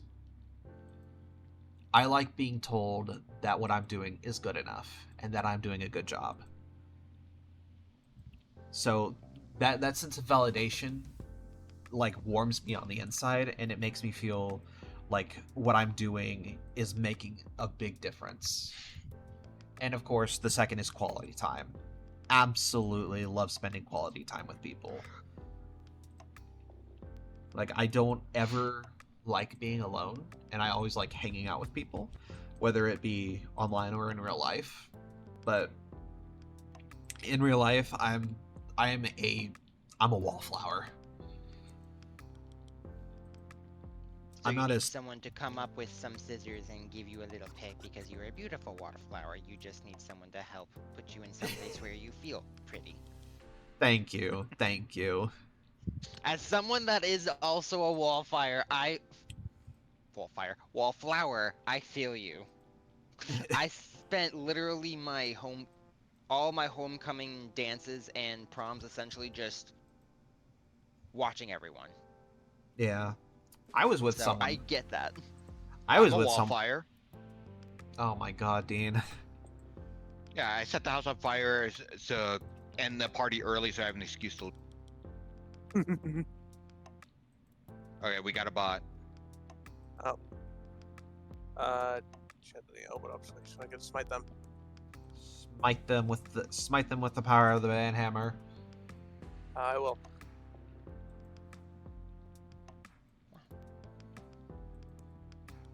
The third, Be Um, gone, bot. the Wait, did third you on say the thought or bot? Bot. Okay. I was about to say. It sounded If like you. you thought. Yeah. No, 'Cause I said bot. be breakfast gone, food. bot. breakfast food talk. Now I want toaster strudels. Do you guys remember toaster strudels, by the way? I Yeah, don't think but I ever had one. they You've They didn't feel as good to me. Yeah, Like I I get. couldn't understand the hype. Yeah. I used to eat those religiously as like a teenager because that's pretty much all my family had after or while we were going through like a divorce or while my parents were going through a divorce and all that. Um it was like it's all I would ever ask for. It's just toaster strudels. Strawberry and cream ones were top tier. Oh. If Um I had any, I always got the cinnamon sugar. I always had the blueberry.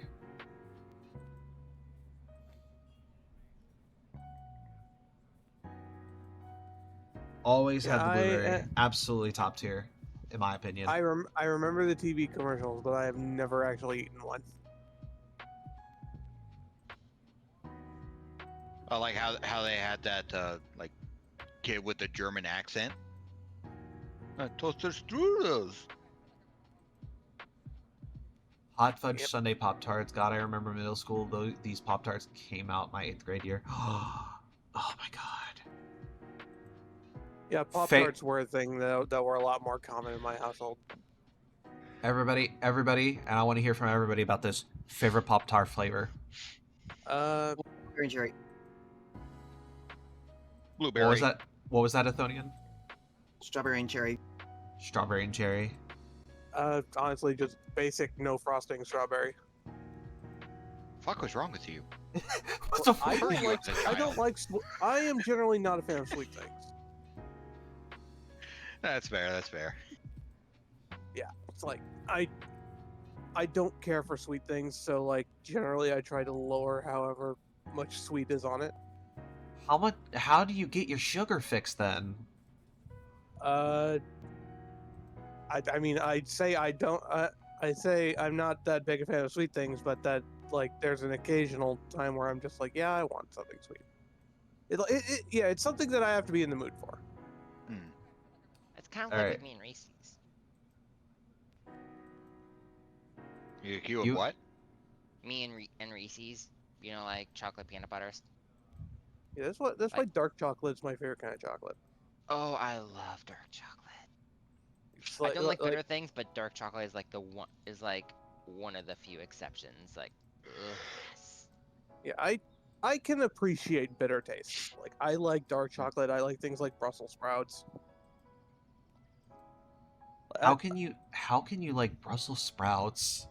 Hey, fuck the stereotype. If you make Brussels sprouts right, they are great. I could never bring myself to eat Brussels sprouts. I'm sorry if that's me. I'll eat just about anything else. Just I will not eat Brussels sprouts. Well, I would argue, but I'm not argue. I mean, I would argue against eating Brussels sprouts, but then again, I grew up mostly hating vegetables, mainly because of the way my mom cooked them. It's like the most she would ever do is, a can of vegetables, heat it up in the microwave with salt and maybe a little bit of butter, maybe some pepper. That's basically it. Eating vegetables that way, no, I did not like it at all. After I, recently got my own place, got myself an air fryer, and decided, you know what, maybe I noticed my tastes have changed. I'm more into spicy foods than I was when I was a kid. I despised spicy foods when I was a kid. And I was like, you know what, maybe I'll give these another chance, but I'll cook them differently. I'll actually add some proper seasoning to them when cooking them. And now I actually like vegetables. So maybe it's time for me to give things like Brussels sprouts a try. Yeah, I've been someone like my mom's always been a great cook, so like I've always enjoyed vegetables. Like, granted, it doesn't even matter if she was cooking them. I eat vegetables raw. It don't matter. Yeah, my mom is a type of cook who would cook like basically the same like 10, 15 different dishes, and we just rotate them out over and over again. There's hardly any real variety. There's some variety, but not very much. So that's one of the reasons why I'm sort of addicted to YouTube Shorts, because occasionally they'll have a recipe that looks really good, and I can't help but save that video so that next time I go shopping, I can get the ingredients for it and try to make it myself. Chat is going crazy, by the way. Dark chocolate is peak. Whoever stated that, I love you for that. You're welcome. Sure. I have a less tolerance for That would be extremely me. sweet things. Well, I also said so. Yeah. I also like dark chocolate. It's like when I was a kid, I could eat sweets no matter how intensely sweet it was, like no problem. Now, less of a tolerance. I still have a sweet tooth, but now I'm more able to moderate it. So yeah, I'm definitely more into dark chocolate than I am into milk chocolate, because it's less sugar, less sweet. still get the same satisfaction. It's basically because it literally comes the same plant as cocaine. Yeah, so I think people that actually scientists actually did a study, and chocolate actually activates the same parts of your brain as cocaine, just to a lesser extent. So when people say chocolate is addictive, I think there's some truth to that. Yeah, Yeah. cacao actually has a very Uh-oh. Nathan. You cut out. it has a small but still a non amount of I think it's serotonin in it. It's some kind of aphrodisiac chemical in it. It's serotonin. Okay, so I was right. It's why usually whenever you are trying to do something romantic and wanna, you always do some kind of chocolate. Yeah, it makes sense. It does. It seems like back in the day, it's like, oh, you want to be romantic, like nice gift to your girl, give her chocolate. She's feeling bad, give her chocolate. It'll help her feel better. And it turns out there's actually some scientific validity to that. It literally gives her the feel good chemicals. I was about to say something, but I was like, nope, not saying that on stream. Yeah. Nathan, I have not heard you say what your favorite Pop-Tart flavor is.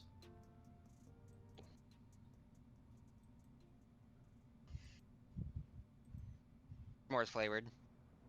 S'mores? S'mores. Yep. Damn. S'mores is second place for me. First place in my heart will always be chocolate chip cookie dough. Used to be brown sugar cinnamon. However, when me and my sister mentioned that to our dad,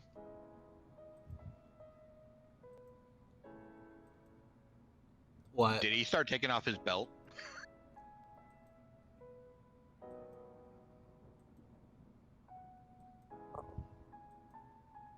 I guess Nathan's gone again. like, oh, Cinnamon- yay. Yeah. Like, I can eat them now, but it's a bit much. Yeah, cinnamon is definitely one of those things that I enjoy it, but only in very moderation. Like there's just some things that they taste good like initially, but if I eat too much in one sitting, it stops tasting good. Honestly, Mountain Dew is actually like that for me, surprisingly enough. I never Like, had. Sorry. Like if I'm actually really thirsty, like on the verge of dehydration, then I can chug a whole thing of Mountain Dew with no problem. But if I'm not thirsty and I just want something sweet and I open a can of Mountain Dew, I can only drink a little bit of it before it starts becoming too much and I don't want to drink anymore. I don't like Mountain Dew. That's like, that is my hard pass for me. Is like never. I will never drink Mountain Dew. If there's any Pull over, soda, let me out. I'm if done with there's- this road trip. Let me out. Damn, no wonder you're so bad at games. clearly because I choose water over soda. Which You, Uh, you don't have Met- you don't have which- the MLG Mountain Dew. Dang. Mountain Dew is bad for your teeth. Yeah, that's why I rinse my mouth out after drinking it. Yeah. Yeah, As I long don't- as I don't- as long as you rinse your mouth out after having something sweet or sugary, then it basically eliminates that risk. Yeah. I don't like. Yeah, I stopped drinking soda. Like, I will drink soda maybe once in a blue moon. Because water is healthier for you. Like, it is medically proven that, soda is bad for your health. And I take that at point value. Like, I'll Yeah, well, only drink yeah, of course it is. It's carbonated sugar water. Yeah, thing is, people like saying, like sugar's bad or this type of fat's bad or that type of thing's bad. It's all a matter of how much you intake. As long as you don't do too much, then it's absolutely not bad. Just the problem is people drink it all the time, drink stuff like soda all the time, and of course it's going to do bad things to your body because you're taking in too much. Like me, I've mentioned this before, but I have greatly cut down on the amount of soda I drink. The thing is, part of it is like the mouthfeel, the carbonation of soda, but I can't stand soda water. But so basically, how I do it is I got this really big water bottle that's like 64 ounces. I put like 1 or 2 cans of soda in there and fill the rest with sugar-free Kool-Aid. And it basically lasts me all day long. And I still get the sensation of drinking soda, so it satisfies that craving. And also the soda has a benefit of counteracting the bitterness, the bitter aftertaste that I tend to experience when drinking something with artificial sweeteners. So it sort of balances out. It satisfies the craving. I'm drinking less soda. And two of the sodas that I've been drinking are decaffeinated, so I've cut way down on caffeine. So yeah, I'm a lot healthier than I have been. Yeah. I actually also learned recently because I have fatty liver that caffeine is actually good for your liver. Well, it's a diuretic, so basically it kind of flushes your system. Yeah.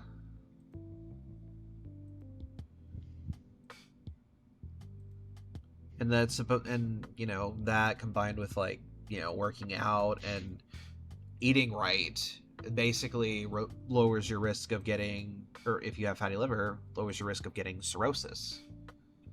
But also having fatty liver also, or getting cirrhosis also depends on your alcohol intake, which my alcohol intake is like fucking minimal.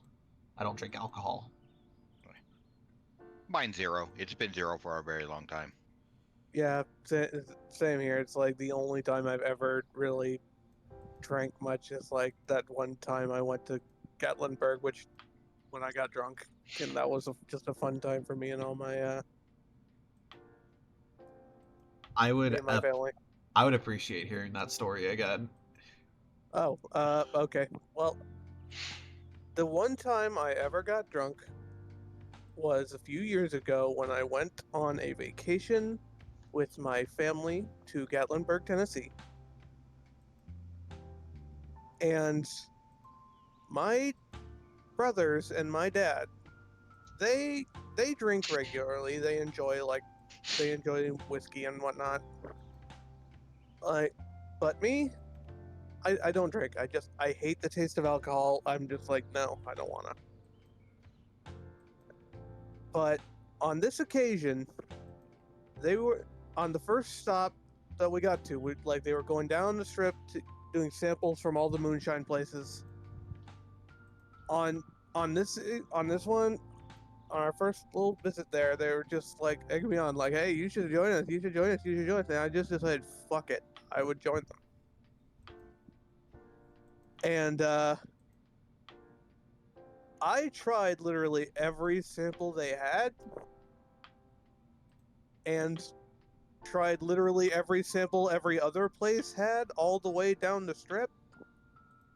Because if you're going to get me to do it, I'm going all the way with it.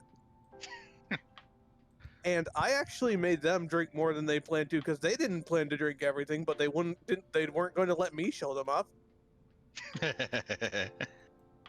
So by the end, we were all just shit-faced, kind of. Yeah. Like, that is the only time I've been drunk, and that's why I discovered I'm a very happy, giggly drunk. I laugh at everything. And, so yeah, it's just, and that spawned the thing that my family loves to get on me about just the one line they can, because like I'm normally very reserved. I don't do much that's like that would get me get them poking fun at me. Unlike my two brothers, who have a lot of examples of being dumb.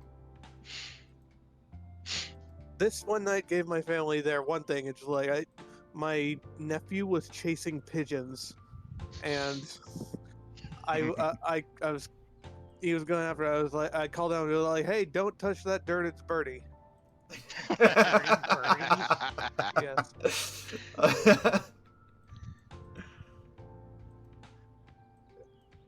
And then let's see. I laid down on some kind of stage and I couldn't get up. Someone had to help me. Wait, don't touch that. And then Don't touch that dirt. It's Birdie. Yes. And then I fell asleep in Five Guys Burgers and Fries because they had to get me to eat something, otherwise I'd wake up with a hangover. Probably. And I'm here I glad was you about to say, specified- I wish I could sleep with one. I was gonna say I'm glad you specified there's the Five Guys restaurant. Because Yeah, I could with- see how that could be misinterpreted, but no, it was the restaurant. We ate a burger there. I kind of fell asleep at the table. Then I went home and just like my family could, and I don't remember this because I was probably like partially asleep at the time. But like my family, like I went. Basically, they stayed walking around a bit more because like it was just me and my brothers who were getting drunk. Like my mom and my brothers' wives, that they were just like sitting there watching our dumbasses basically, and like they were kind of staying out a bit longer. But I went back to the hotel room, and when they got back, they like I was like half asleep, but they could just hear me giggling in my bed about thinking about something. And yeah, that was just the only time I've ever gotten drunk. I didn't wake up with a hangover either, so I'd say it was a pleasant experience for the most part. You got lucky then if you didn't get a hangover. Well, you just have to make sure you get some fluids into you before you fall asleep, because hangover is literally just advanced stages of dehydration. I wonder if that's a high school Yeah, well, over yeah. there. Yeah, we made sure to get hydrated before we went to bed. I've gotten drunk a few times back when I was in college. I only threw up once, and that's because I started drinking without eating anything. Yeah, I think that's the reason we went to Five Guys. It's just like, yeah, you need to be eating something so you're not just like. I think You're not yeah, wishing for death in the morning. Yeah. the last time I have actually like had full on alcohol was we were rapping on Goblin, which was a film that I was basically offering time and energy to helping my on-set medic mother with, because it's movie experience and I get to learn a bit about like legitimately everything. She made mimosas for the last day of shooting, and once it was basically picture wrap, everybody got around, started drinking mimosas. I got slightly buzzed. I didn't get drunk, but I knew I was feeling like a buzz.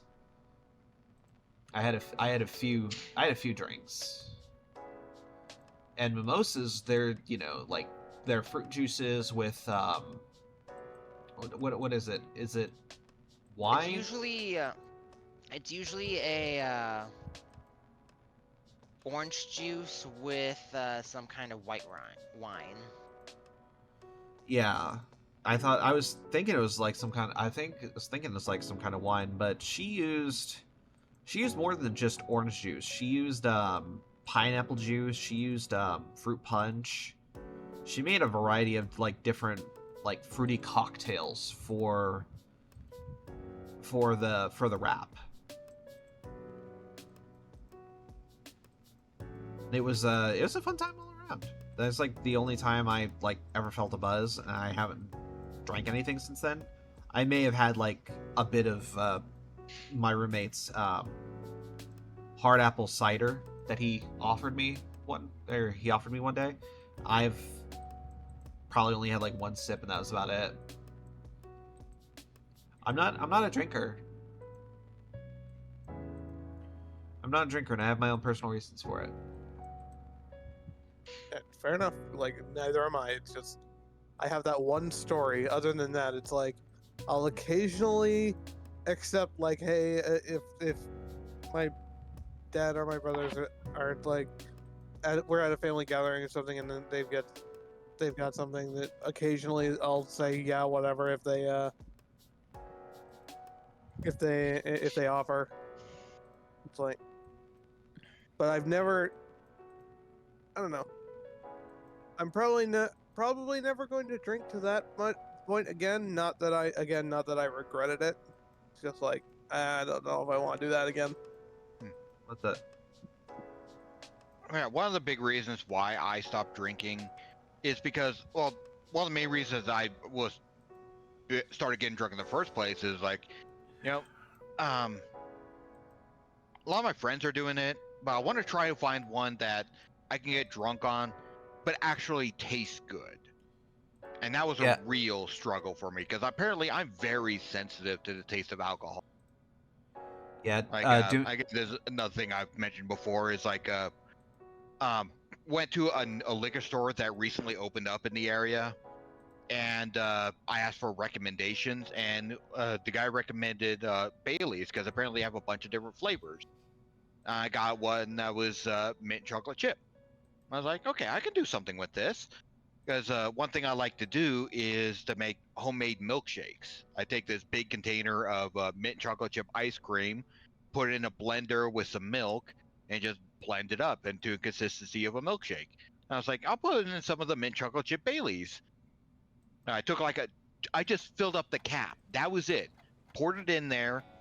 There was enough milkshake to fill up one of those really big, promotional cups that you get at movie theaters. I filled that thing all the way full with Oh, milkshake. dear God. Oh God. And I just had a small cap full of Baileys in there. I could still clearly taste the alcohol. I'm just that sensitive to it. Yeah, I'm kind of the same way. It's like no matter how much someone says, "Oh, you can't. It has so little. You can't taste it. You can't taste it." I always taste it. See, Yeah. There was one time we went to a place called a World Market. Had stuff from around the world, and there was someone in there doing like a mini wine tasting things, like wine samples. And You see, the thing is, I'm starting to. What? Oh, sorry. All right. I guess I had a hiccup with my connection. They were giving us like little samples of Merlot after checking our IDs, make sure we're legal, of course. And my friend was able to down it back and really liked it, really enjoyed it. I tried it. It was everything I could do to keep from spitting that god awful stuff out in that poor lady's face. Yeah, I can't handle wine. It just tastes like rotten fruit to me. No, it wasn't Well- rotten fruit. It felt like I was tasting pure rubbing alcohol. It was that bad. Yeah, I don't drink. Yeah, I've had wine before myself. I don't necessarily like the taste or the texture of it.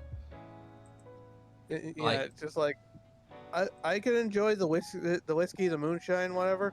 But wine is just no. It's just.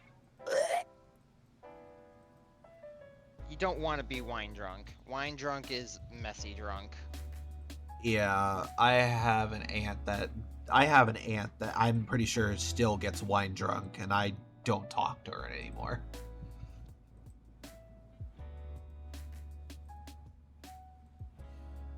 But also, when it comes to alcohol, choose your beers wisely, because certain beers are like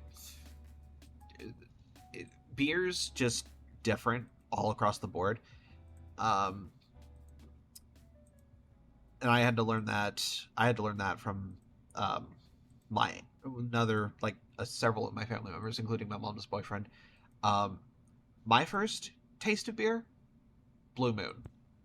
Hated it. Absolutely hated it. I can't do beer either. It's like, God, it just tastes.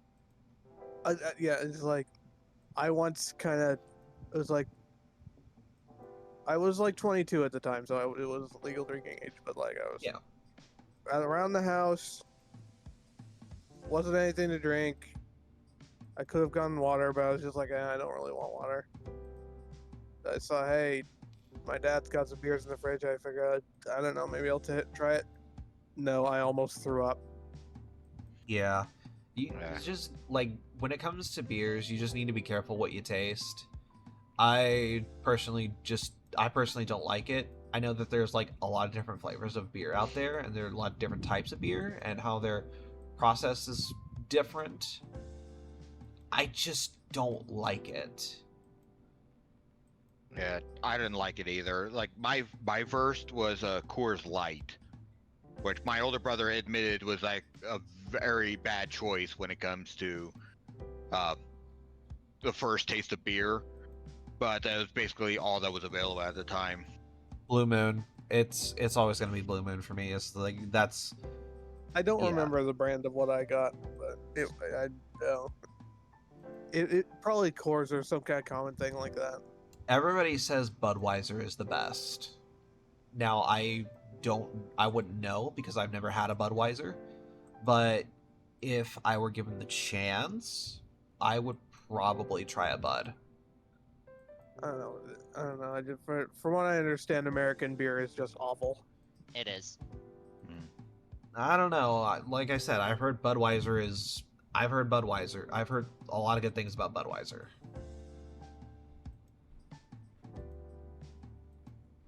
I think But, like, I think my stepdad started out drinking Budweiser, but then he switched to Miller. But there's also just like alcohol and carbonation don't mix well for me. Just like no, I don't like it. I do not like it. Like the taste is bad enough. The texture on it with that, just like no. Yeah. And the other thing, I'm very sensitive to textures, basically. What about you, Athonian? You've been very quiet back there. What was the question? Beer. Beer. We're talking about Have you- alcohol. Have you tried Oh. any alcohol? Have you tried any alcohol before? There was one Coke and rum that I tried when I was at a bar for my birthday this year. The I guess you could. I guess from one. I guess if I could try to explain this better, uh, you don't taste it at all. But like as soon as like you take your lips off of the straw, like there's this weird aftertaste that you get when you drink the Coke and rum. It's not bad, but at the same time, it's just like Eh. the weird aftertaste, you know? Yeah. Never tried it myself, but I can imagine. You know, Uh, I heard. Oh, sorry. I did like that's this, and for the first time ever, that was the first alcohol I drank in for my life. Like I've never once drinking any alcohol because like the whole effects in the body and the mentality and all that kind of stuff. But now maybe I should like give at least a couple of alcohol shots a shot. No pun intended. Yeah, no, not taken. Uh, But Just don't feel obligated to do it. yeah, don't feel obligated to do it. Just control what you intake, or control your intake. Oh, I know, And- because like I know for a fact that I remember that that it, like you said, it affects the liver, and basically I don't know if it's 100% true on this, but it's kind of the reason why my dad kind of like died from because of liver cancer, because liver gets like weakened because of the alcohol intake, so I don't want to end up just like him. Like, sure, he was like, I guess sure he was like kind of an idiot, but at least he has some high moral standards, But that doesn't mean like like he had to go out like that. Like I don't want to go out like him, like because of the whole alcohol liver thing, you know? Yeah, Yeah, that's entirely understandable. it is Yeah. it is entirely understandable Yeah, like because at the end of the day, enjoying things like alcohol is a risk to your health, and like there is absolutely nothing wrong with saying no, I don't want that. yeah, Yeah, like yeah, anybody can say no. yeah, Yeah. and especially since like right now I've got fatty liver. It's mostly due to the fact like I've been like um having some unhealthy habits, but with like I'm hoping with like the new job that I got, which makes you like walking around doing some actual physical activities because I now work I don't know if I told you about this, but I'm now have a new job where I'm working as a custodian for an elementary school, and basically I'm just like walking around sweeping up the place, mopping up the floors, and making sure that everything is nice and clean, and it's been moving my body for like from the upper arms to the legs to the back. Like it's been helping me, and I'm hoping like it helped me like deviate like the effects of like fatty liver because like I need some exercises, and truth be told, I haven't actually been exercising as much as I do. Like I promise I would do. Like I got VR, I got like Rings Fit Adventure, but I've been more focused on the PC stuff than I have been focusing on like gyms and other physical activities. And it's something I needed to start doing with like physical activities because like I'm expected to lift heavier stuff. And like if they see me like lift something heavy and I'm like straining, or if I like break it back, they'd be like, no, you gotta like this job is not for you. You gotta like find a different career because if we're expecting you to lift heavy things, and if you're weak like that, then I'd rather like you live a life than like hurt yourself, you know? Yeah. Yeah, I understand that. Also, side note, congratulations on getting out of that cafeteria job you said you had before. I know you said you hated it. Oh yeah, the kids were terrible, but the kids in the custodian job, the one new school that I'm in, they're like 50-50 chill, 50-50 all over the place. But all in all, it's not that bad. Better than the other school. That's good. Yeah. And plus 4 hours a day of payment, Monday through Friday. Better payments. I can now finally start actually saving up for better PC parts and high-end commissions. Ah, Nice. very nice. Good. Yeah, congrats on that. Very much. Back to the alcoholic topic. I would try to at least to get like different drinks, but it all just depended because I know some beers, some people say that it tastes like either piss or some tastes like alcohol or vomit, but I'm like, okay, but which beer? Like you said, a million beers that are like different flavors. So how do I know which one's which? What's the best beginner's drink for all of us? You know, all those kinds of questions. My personal opinion from what I've like I said from what I've heard, Budweiser is the best way to go. But also, beer from Ireland is also really fucking good. If you don't like very strong taste, I've heard that IPAs are a nice way to start as well.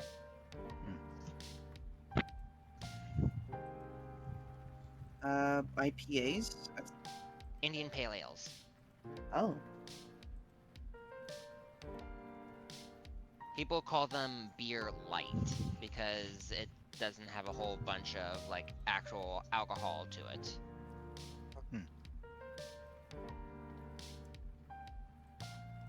They Yeah, tend to actually make fun of people that drink IPAs. Yeah, but you're always gonna get that.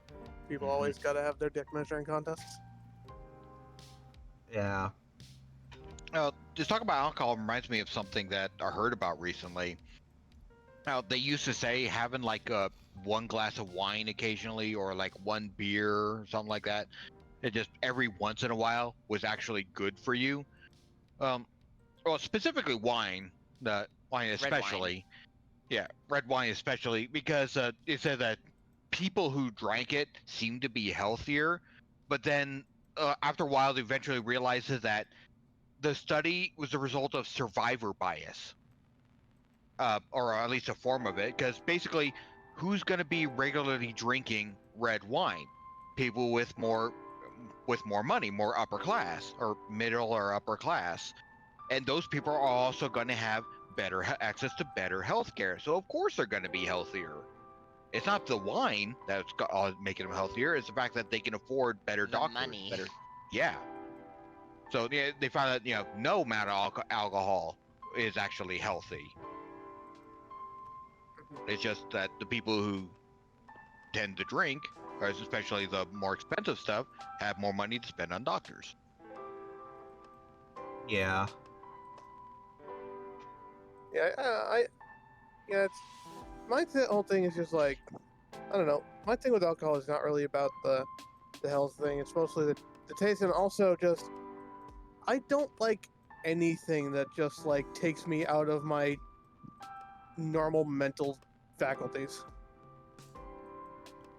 Like literally anything that messes with my like perceptions or like my mood or whatever, I just like don't trust it. Probably just because I was heavily medicated as a child and I really hated that. That's understandable.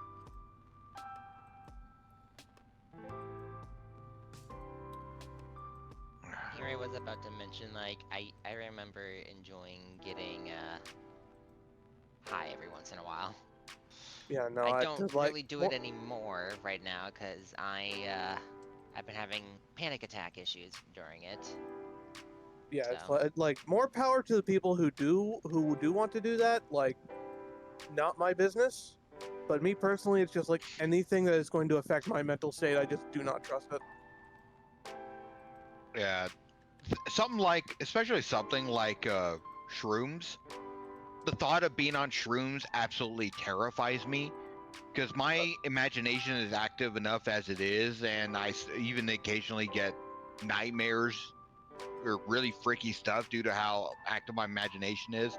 Ray just really loves to fuck with me like that. Oh yeah, occasionally. I just can't imagine it being completely unrestrained due to shrooms.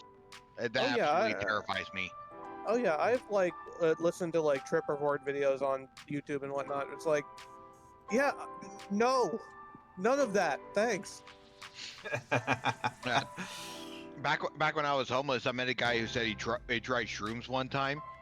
He swore off of it because he swore up and down the couch was trying to eat him. That's it's just like, that is crazy. I mean, chances are it's probably trying to eat his keys, but not him. Like, no, I will never try any shit like that. I don't want to visit from the Hat Man, thanks. No. I have only gotten high once. And this is a story that I know you all have heard. Because not only did I get high, I went to Universal Studios during Halloween Horror Nights after the fact.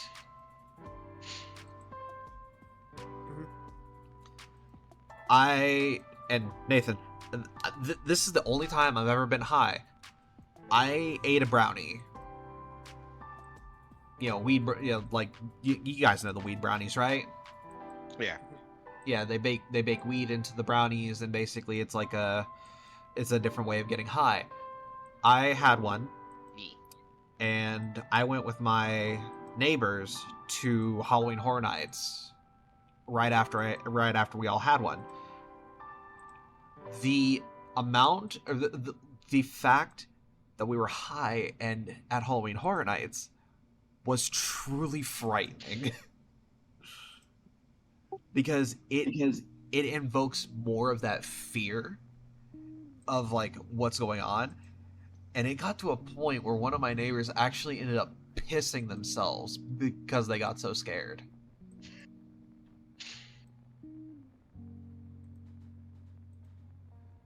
It made a lot of the trippy stuff all the more interesting though, because I think at one point we visited a haunted house. I forget what it was called. It was the execution of something. I don't even know the full name of it. But it was this trippy ass neon horror house. And like it has the wheel there, the neon wheel where you walk along a path and just like the entire room is spinning. Uh-huh. It had one of those, and us buzzed the way we were. It was a whole other experience. We were like, I looked to my neighbors like, we have to be tripping balls right now.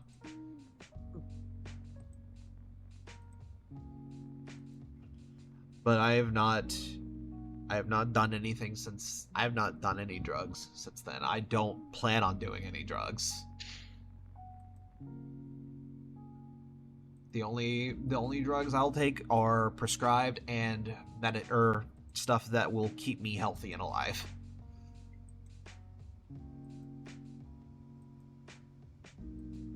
Like shit, I don't even like that.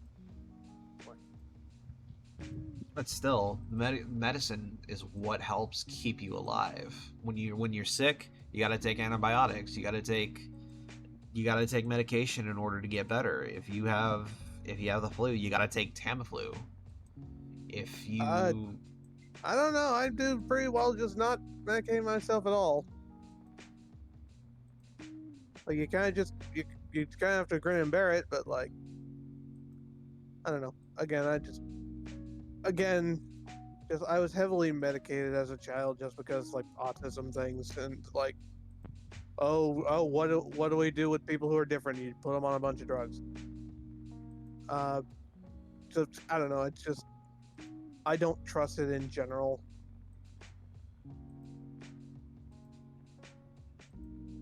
Yeah. All right. Anyways, let's try it. Yeah, I guess I was a little traumatized by that, but go ahead. Yeah, I was gonna say let's try to do a bit of a topic change here. I just got the first stage of the Manderville weapon for Black Mage. Oh, nice. Hell Nice. yeah. Yeah, I actually just got myself a Manderville weapon. I don't know if I told you this in the other server, but I got one for my Dragoon.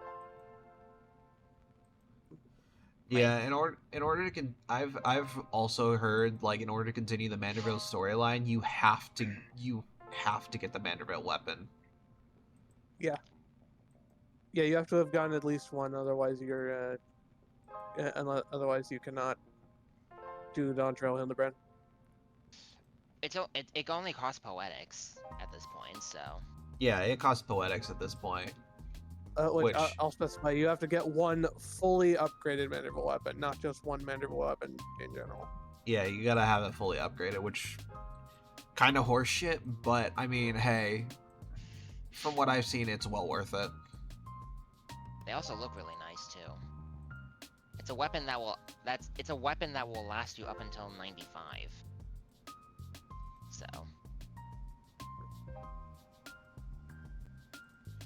Yeah, the only I personally Manderville really like that. Yeah, the only Manderville weapon that I currently have right now is the Samurai Blade. But then again, Samurai is my fucking go-to. That or White Mage.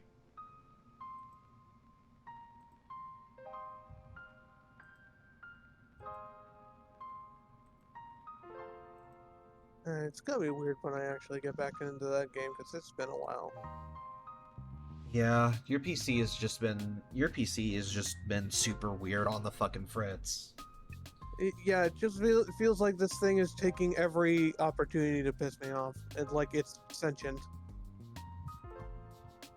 Well, I hope it doesn't have to come down to the fact that you need to get an entirely new PC. If it does, I'm screwed because like this one I've got here costs like $1,000 altogether. Which I don't like about gaming PCs or gaming laptops. They're more expensive than anything else. Like they're more expensive, but they'll last you longer. Yeah. It's easier to like once you get that first investment, it's easier to get new parts coming in than it is. It's like less expensive to get new parts for it than it is to like buy a whole new console if you're doing it through that. Oh yeah, by the way, I forgot to tell everybody we have left Texas and we're now in Oklahoma. All right. Oklahoma, where the winds come sweeping down the plains. I should have Anyway. noticed that we were this far out because it's actually green. Yeah, we've gotten to where there's greenery. Oh, yes, so green, so beautiful. I'm just waiting until we get to my neck of the woods where we can get all the pine trees and the kudzu everywhere.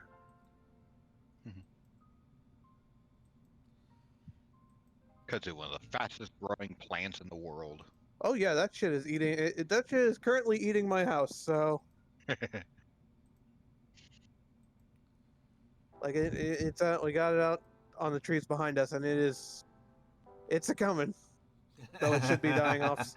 It should be dying off once the winter gets here. But like, yeah, the shit's just impossible to get rid of.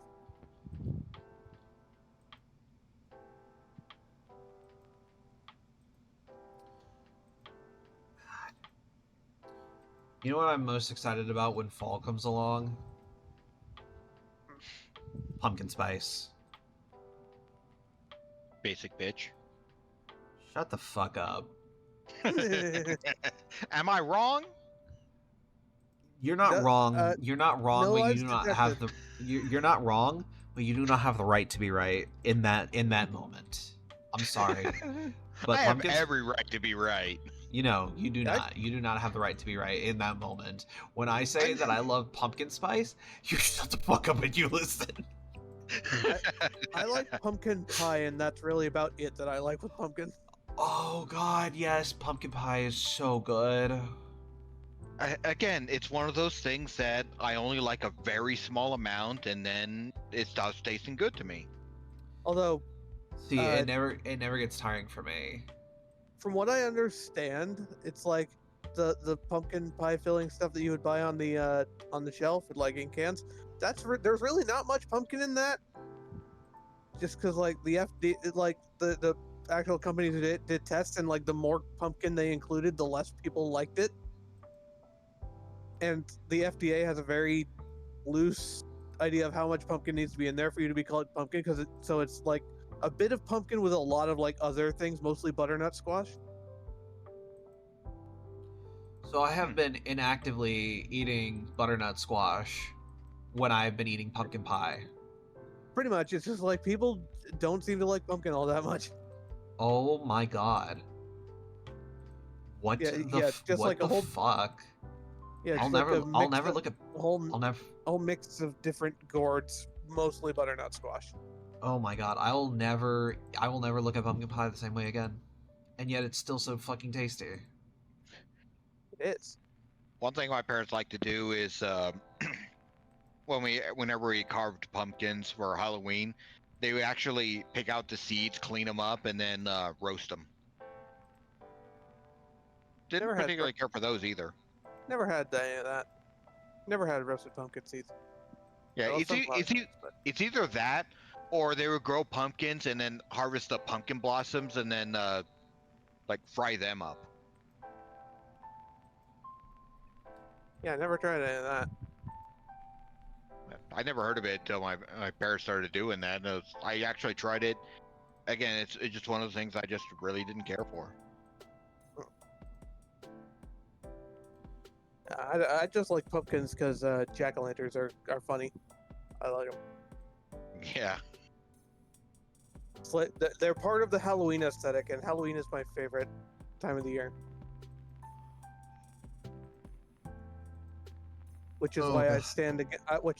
stand against the continued earlier and earlier Christmas.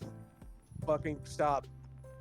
I'm probably gonna head off for now. It was good hanging out. I'm just not feeling the best. I think it's just the stress of stuff coming at me again. So catch you later. See you later, Sly. Thank you for joining.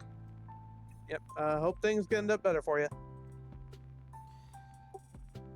You know, Bye. Dart, I'm gonna be honest with you, and I'm sure we've talked about this time and time again. You and my mother have the exact same thing in common. You both love Halloween, and you treat it like it's fucking Christmas. Yeah, it's like, yeah, I just want Christmas to fuck off because it's like, at this point, Christmas is just like infuriating. See, Yeah, especially since like people are missing the point of what Christmas truly is.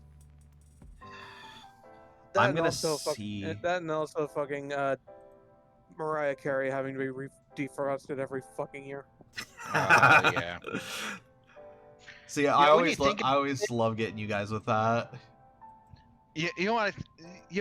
If you really think about it, that Christmas song is actually a low-key burn.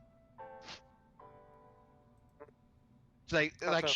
she says, I don't want much. All I want is you. So you're not much. Damn. I didn't plan on being insulted while being in here. You are more than enough, Nathan. Do not forget that. You are more than enough. I Yeah, don't but- feel like it right now. Oh my god. Yeah, yeah, but that's one thing. It's just like throughout all of December, my mom will have Christmas music playing in the kitchen 24/7, and like, okay, it makes her happy, cool, but God, The only Christmas music that I can actually stand listening to over and over, Mannheim Steamroller. never heard of it. They're very good. They basically do like orchestral versions of Christmas songs. A lot of them very traditional Christmas songs, like older ones, and they even occasionally use instruments from the time period where the song was made in their music. And I think it's really good. It's the only kind of Christmas music that I can stand to listen to on a regular basis. All right, guys. I'm putting something in streaming chat. Sure, some of you guys have seen this, but this is how crazy my mother goes for fucking Halloween.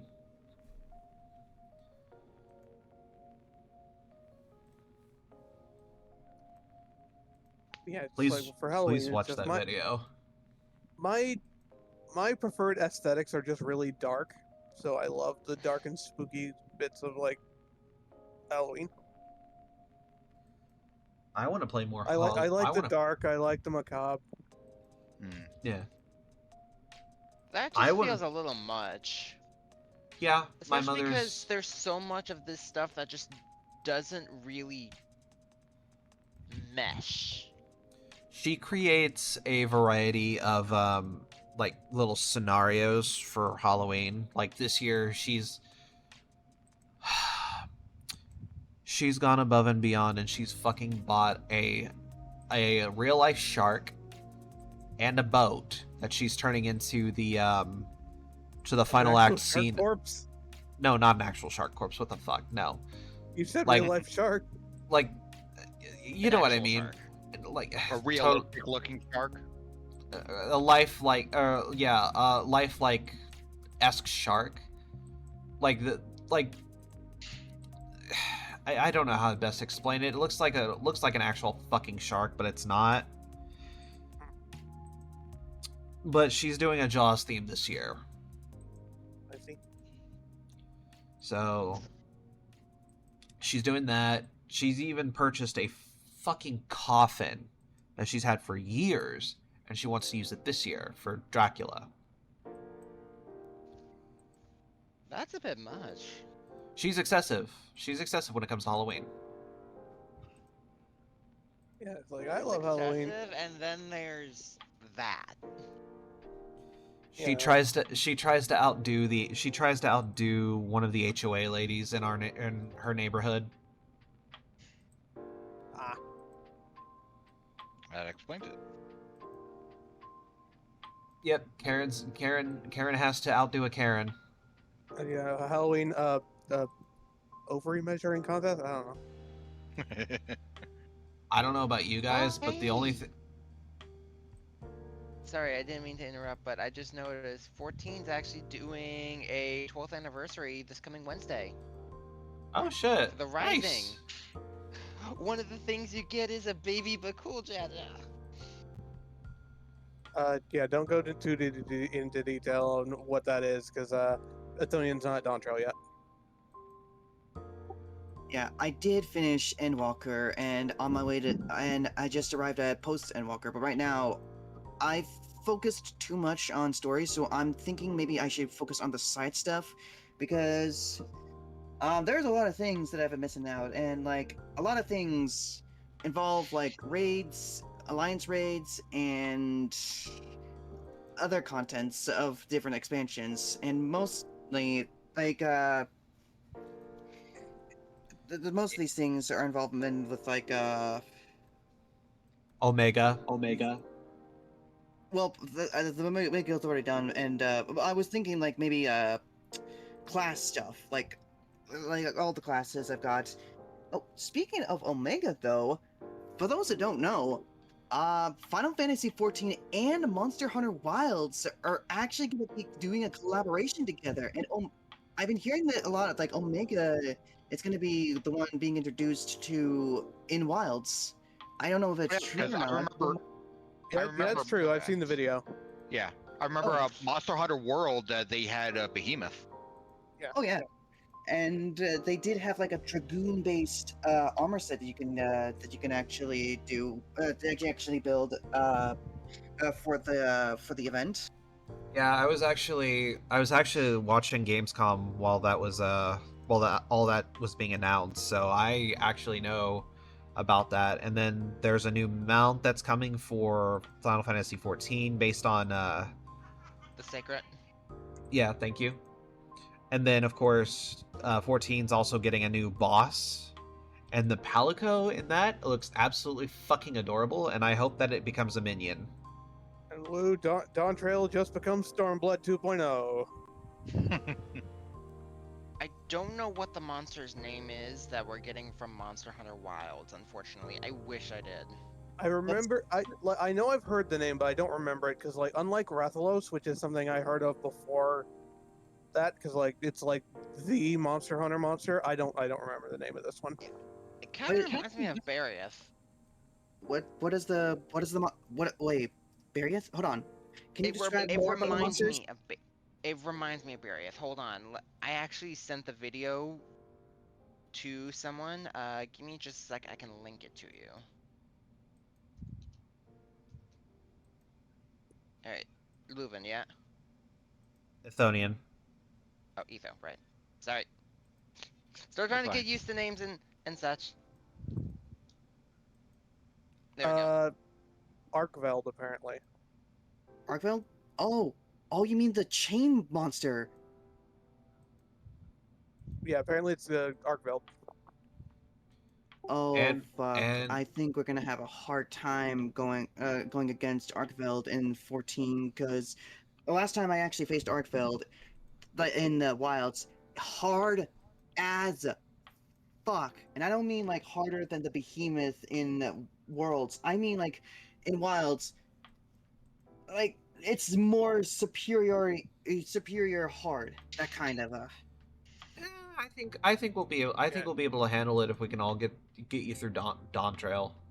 Yeah, it'll be. I imagine it'll be a bit different from most normal fights like Rathalos is. Like Rathalos works more on Monster Hunter like mechanics than Final Fantasy 14. Yeah, and it's gonna probably operate the exact same way.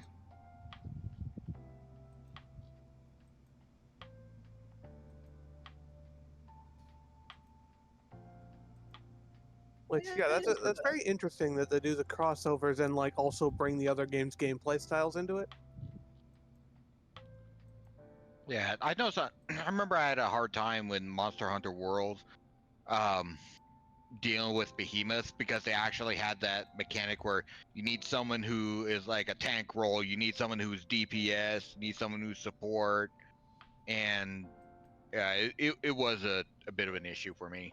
yeah. I What the did actually play Worlds, and it was at the time I know nothing about Final Fantasy 14. I know nothing about the Final Fantasy games, only for stuff from Kingdom Hearts, and it was at the time where like it was way before I met you guys, and so like I noticed the Behemoth was super powerful. Like I couldn't handle this on my own, so I had to like send out an SOS flare so anyone can actually help me.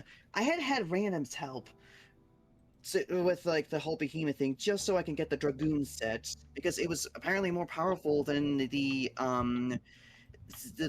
final monster of worlds, which is like I it's mean, sad that it's considered DLC armor, so I would think that it's a bit more powerful than the non DLC armor for Worlds. Yeah. Yeah, they need some incentive for you to get the DLCs. Yeah. I own World, but I never really got into it. Like I played it a bit, I played around with it a little bit, just like I don't know, it just doesn't feel good to play to me. Yeah, I don't know. Monster Hunter for me is very hit or miss. I don't know. My thing is just like the weapons feel like you're hitting things with a wiffle ball bat. Yeah, I did notice that. It's like in a lot of other games, you're like when you get better weapons, you get level up and things like that. You get better. There's actually uh, tangible increase in strength. Well, it's a game like Monster Hunter. It really doesn't seem that way. You may do like a little bit more damage, but it still takes forever to kill a strong monster. And That's it's also just it doesn't seem like you're really, yeah, you're getting more skilled. Yeah, that's about it. But it doesn't seem like you're actually getting stronger. yeah, that's also kind of a thing. It's just like shit takes way too long to kill, and just like oh, and then they run away and you have to track them down again. Which I guess that's supposed to be like the gameplay loop, but for me it's just like annoying. It pretty much becomes a game of over strategy. Yeah, it's just it didn't jive with me. Yeah, for the most part for me, it's very hit or miss. Because the first Monster Hunter game I played was, I think, Ultimate 3 for the 3DS, and I did not like it. I looked at it for like 15 minutes. I thought, this could be something. 15 minutes later, I was like, yeah, no, I think I got fucked. I didn't like it. But that didn't mean that I could, like, look at other games and be like, okay. So, here's the reason why this is so successful. I want to, at the very least, make an attempt to try and play them again. I might get my start with Wilds.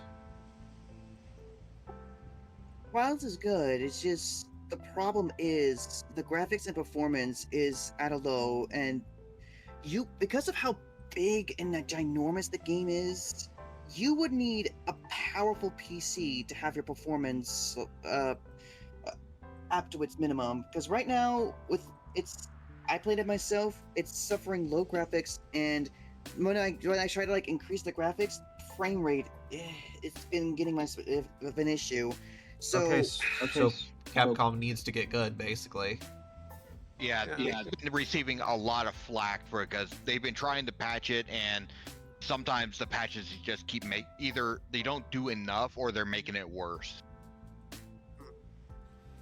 And this Monster Hunter Wilds was made with their in-game engine, or in-studio engine, RE engine. So That doesn't always mean that's a good thing. Yeah. It's very for me, when it comes to Capcom games, especially with them using the RE engine for a lot of their stuff, very hit or miss. Like, the Resident Evil games, fucking top tier with the shit that they do with it. But then again, the RE engine was optimized for Resident Evil in general. So them having the opportunity to basically go out and about and basically create more games, for one, interesting, because we saw what they did with Devil May Cry 5, correct? How they made Devil May Cry 5, I think, was their first time making a game in the RE engine outside of Resident Evil. And they did well. It Then did well. again, it's a blend of Resident Evil and Monster Hunter in terms of how mechanics really functioned and how they came across graphically, I would say. Like, For Devil. And to for- be as much as we want to, as much as I don't want to say it, Monster Hunter has some very cartoonish sort of gameplay functions. And to be fair to Devil May Cry, it actually started out as the creator of Devil May Cry actually started out trying to make a Resident Evil game. But, Yeah, that's- I believe it was Devil May Cry 1 was what Resident Evil 4 was originally going to be. yeah, I think I'm trying to remember the main character's name. They actually repurposed the name for that in the Devil May Cry series. What Dante's name used to be back before he opened his Devil May Cry shop. I think it was like it was Tony something. Tony Redgrave. That was I the mean, name. that's still his that's still his alias. Yeah, that's what I was saying. That was the alias he went with when he was basically hiding from demons after he lost his family. Then he got good, opened up Devil May Cry, and went by his real name because he wasn't afraid of the demons anymore. Actually, I think with the lore of that is that he did find some people he actually cared about, but then they got by the demons, and he realized that even if he did hide himself, that won't stop the people he cares about from getting killed by demons. So it's like, you know, fuck it. I'm gonna be right out there and let them come right after me.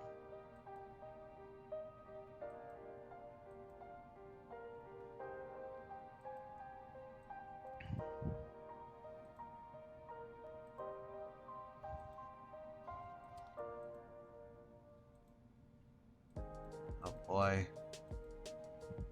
So yeah, big fan of Devil May Cry. Oh yeah. No cap.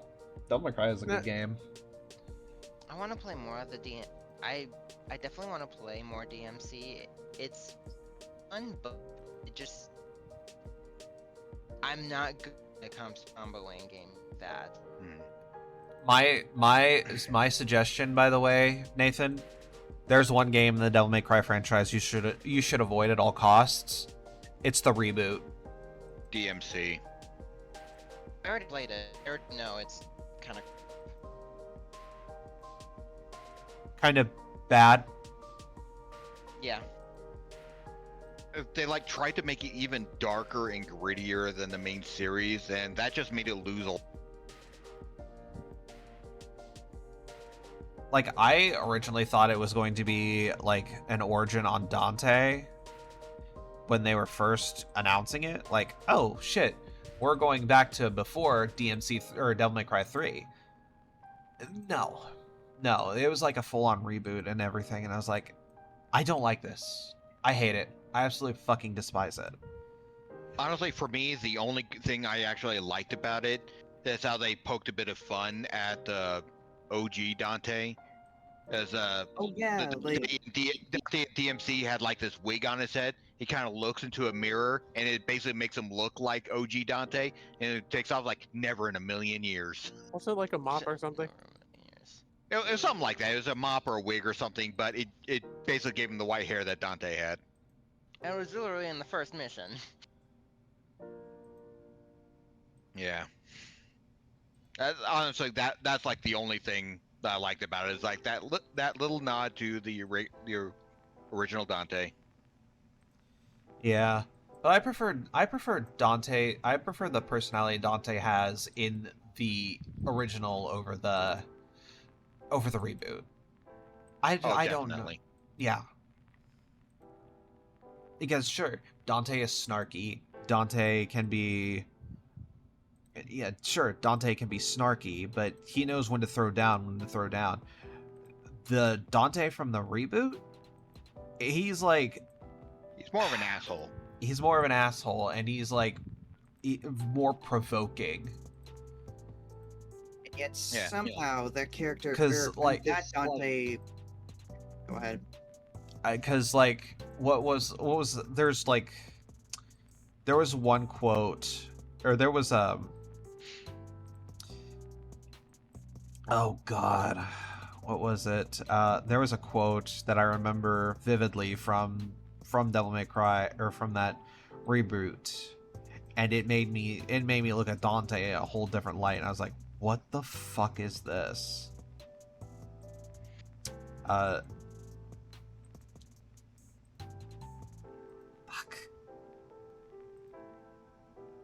It just had more to do with the fact that just probably more along the lines of like the dude always swore. And I was like, this is the Dante I know. Because the Dante I know would always have like a quippy comeback. And wouldn't just devolve into like dropping F-bombs every 30 fucking seconds, you know? Yeah. Like a OG Dante, like I said, he was snarky, he had a lot of quips, a lot of comebacks, but deep down, he was a good guy. Like, I know Devil May Cry 2 was like the weakest of the main series, but it really showed that, he doesn't always do it for the money, he doesn't always do it because to kill demons. He is a nice guy, because anytime he flipped that coin to decide whether or not he was gonna help this lady out, it always turned up heads, so he would do it. And then find out at the end of the game, it's a two-headed coin. He was always going to do it, but he didn't want to make it seem like he was always going to do it. He wanted to. He didn't want. I suppose in a way he could do stuff like that to keep people from taking him for granted, taking his actual kind and generous nature for granted. Make it seem like there was a chance that no, he's going to decide not to do it. But deep down, he is a good guy because he was never going to refuse. God. And you can see that in the original Devil May Cry anime. Yeah. It's like he may complain a lot about doing all these different jobs, even if he's not really getting paid for it. But at the end of the day, he still does it because he knows it's the right thing to do. I know Yeah. jack and shit about Devil May Cry. So you're just hearing Dean and I kind of nerd out over Devil May Cry. I like the passion. Yeah. If you do have time, watch the original Devil May Cry anime. Yeah, I assume you mean I assume you mean not the new one, because I've heard that is not like the new one. No, not the new garbage. one. It's dog shit awful. Not even Johnny Young Bosch. But it's funny. But it's funny, dog shit. Yeah, that's factually accurate. But at the same time, like, it's. I personally think that not even Johnny Young Bosch, who voices Nero in the series, could have saved it as Dante. Dante's better than Nero. But then again, I've been so used to the same voice actor for Dante for years at this point. So hearing anybody else's Dante is just like, it ruins me. Yeah, because I know to avoid the current one, because it's just like, that's just another one of those dog shit shows ran by a showrunner with an enormous ego. Listen, I don't even think the new anime follows the games. It doesn't. Yeah, so it also like serves its own timeline sort of thing, which I don't necessarily like. The animation, at the very least, it has the decency to actually stay within the confines of the continuity. Yeah, it also does. Yeah, but also, again, I don't really know what he's like much in the original game, but just like the new series just kind of shits on Dante all the time. Yeah. Because they've got to have the woman in the lead instead.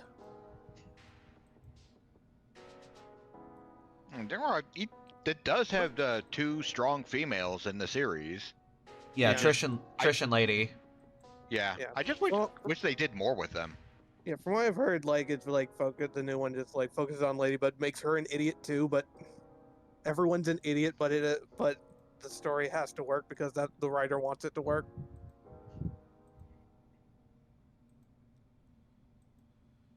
Yeah. That I don't necessarily like that as a writer, that, they're doing it for the sake of trying to make it fit. Like, if you're a writer and you're adapting from a well-known and beloved series, the most you want to do is pay homage to what came from it. If you're wanting to try to add some originality to it, that's that's within your power and that's within your prerogative to do so. But at the same time, you fall, like, you should at the very least, keep some of the traits that people really liked about the character in the original and bringing it forward. Like, add Yeah, something but, new, give it that fresh coat of paint. But yeah, but no, from what I understand, the showrunner here is one of those types where it's just like, it's not like, oh, I can use this to tell a story within this universe. No, it's like, I can use this universe to tell my story. which I don't So like. it's like more like a fan fiction than it is to an homage to the true story. Yeah, it's about their story, not about the world itself. And I got that shit beaten out of me in college, especially when it came to writing fan fiction. Because I'm sure a lot of you know that I had a Spyro fan fiction that I made years and years and years ago, and I did not treat any of the characters in it nicely. It was like self-indulgence, basically, as it was, and I hated myself for it. Yep. I even like I mean, we all have those. We all had those kind of like things, like just part of being a cringe early teenager. yeah, cringe early teenager. You think you're on top of the world, you know everything, until the real world finally decides, you know what? It's time we took you down a peg. Yeah, it's just unfortunate that not enough people have been taken down a peg, because there's a lot of people who never grew out of that stage. Alright, need to pop out for a little bit. Guys, enjoy Alright, with streaming. All right, see you around. see ya. Bye. Just Kick him out of the take a car. nap. No, take a nap in the back. Kick me out of the car. Well, I guess you live in Oklahoma now. Bye. Bye. Okay, bye. Yeah, and talking about how people not like living up to the source material, it reminds me of an older series that I really liked, and how after the original author died, someone else decided to pick up the story and basically do like a prequel series. Not to disparage the new writer, because apparently he was really successful in writing a whole bunch of Star Trek stories. I'm sure he's done other stuff too, but that's what he's most known for. But I just reading this, and I really don't think he was as true to the source material as he could have been. It's like in the main story, we keep hearing about this guy named Oberon. He's literally thousands of years old. His mind is unknowable. He seemed like he held absolute authority. But when we did the prequel, which is actually the story of Oberon, he seems like just a fucking idiot. And it's like it almost seems like all the things that he successfully did was more luck than anything else. And it doesn't seem right. And Yeah, they took some elements from the original story and tried to add them in, and it's like he misunderstood those elements and did his own interpretation on them, and it just did not work very well, in my opinion. Yeah. What are you saying, Dark? yeah, it's just it is really a shame when it's like this character is built up. It'd be like this all really smart and like really interesting, and then when they actually get to like, if it gets around to you actually seeing things, they're just a complete dumbass, and they're only smart because the only reason anything they do succeeds is because the plot bends to make it happen. Yeah. That's kind of Which, something that Dawn Trail's dealing with in its patches really annoying. Well, also take into account they're also setting up for the next big, like they're also now setting up for the next big expansion. So we're getting like we're getting new stuff, and Yeah, I'm interested to see what's going on about it because people are already now starting to draw theories about what's happening, and that yeah, the I'm and I don't glad to see where we're going next because I want to be done with Dawn Trail. I don't. Yeah. I want to get away from Tuliyola and never look back. I hope. I hope a certain person never shows up again. Well, as leader of Tulio, as one of the two leaders of Tuliolal, I don't think she'll be able to leave. Good. Dear God. And I think one of the most interesting theories that I'm hearing about is that like when it comes to the story, a lot of people are theorizing that the next thing is going to be about the seasons. Like, I've heard things about the possibilities of Mericidia and Dalmasca. yeah, but like in terms of like in terms of the story beat and elements to it, because I'm hearing it from the writer's perspective. I'm hearing for like a lot of writers' perspectives. A lot of the things that they're wanting to do is mostly involving around the seasons. Like, a lot of people like to believe that Dawn Trail was basically the summer vacation, and now Except it wasn't.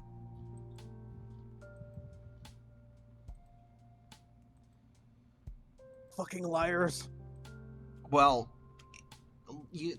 I again listen to other people, and a lot of them say that summer vacation's over. It's time to get back into the main.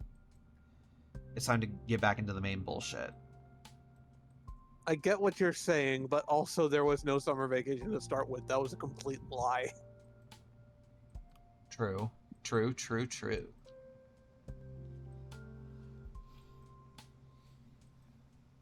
But I'm going to contain my blistering. I'm going to contain my blistering contempt for Dawn Trail. So, sorry. Yes, we know you hate Dawn Trail with a burning fucking passion. So does like everybody else. Yeah, I'm going to contain it a bit.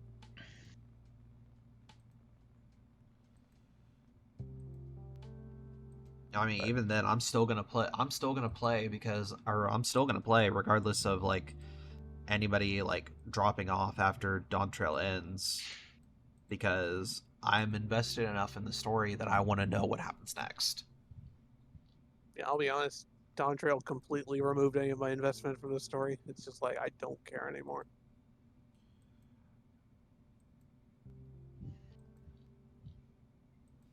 Like I'll still see what's going on in 8.0, but like right now I have never been more disconnected from the story going on. Like now I just kind of skip cutscenes on principle because it's just like I don't care anymore. This is all stupid. Well, what expansion is this right now? 7.4? We're on 7.3, I believe. Are you sure we're on 7.3? I thought we were on 7.4. No, 0.4 would be because 0.5 is the last patch, and we've still got. Yeah, because we've got. Yeah, because 0.4 is when the last normal raid tier will be released, and 0.5 is when the last alliance raid will be released. Right. So we're on Gotcha. Okay, so yeah.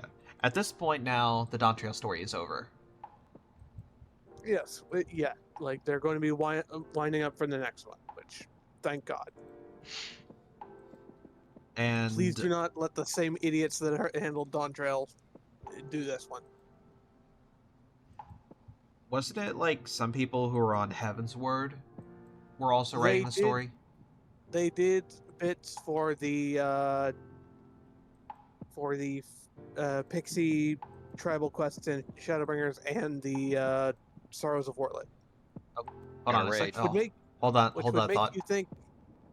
Hold that thought for a minute there. Hi, Zone VT. Welcome to the stream and viewers. Hello.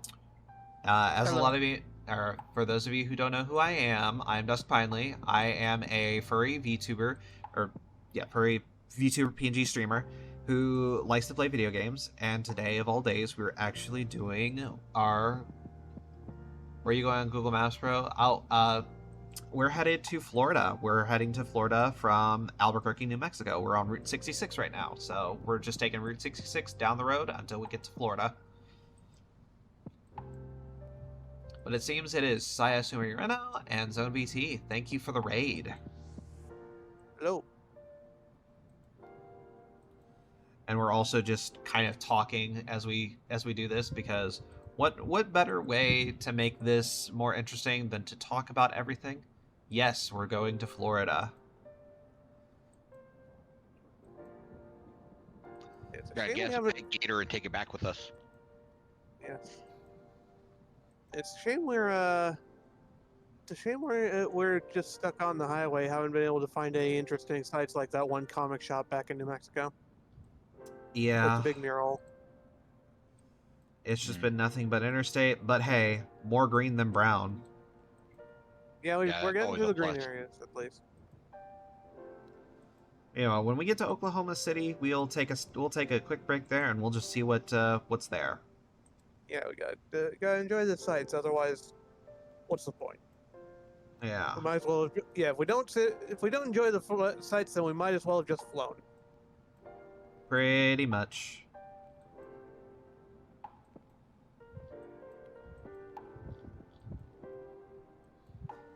But anyways, go ahead. You were saying, Uh, because we I were. hate I hate Dawn Trail. So that's about it. Is it not too late to convince you to make a U-turn? Too late. I'm sorry. Plus, we're going to visit my alma mater, which is Full Sail University. So yeah.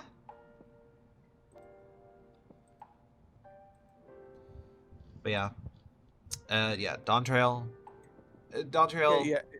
It's just Stuff. that's basically it. I was really just annoyed with Dawn Trail.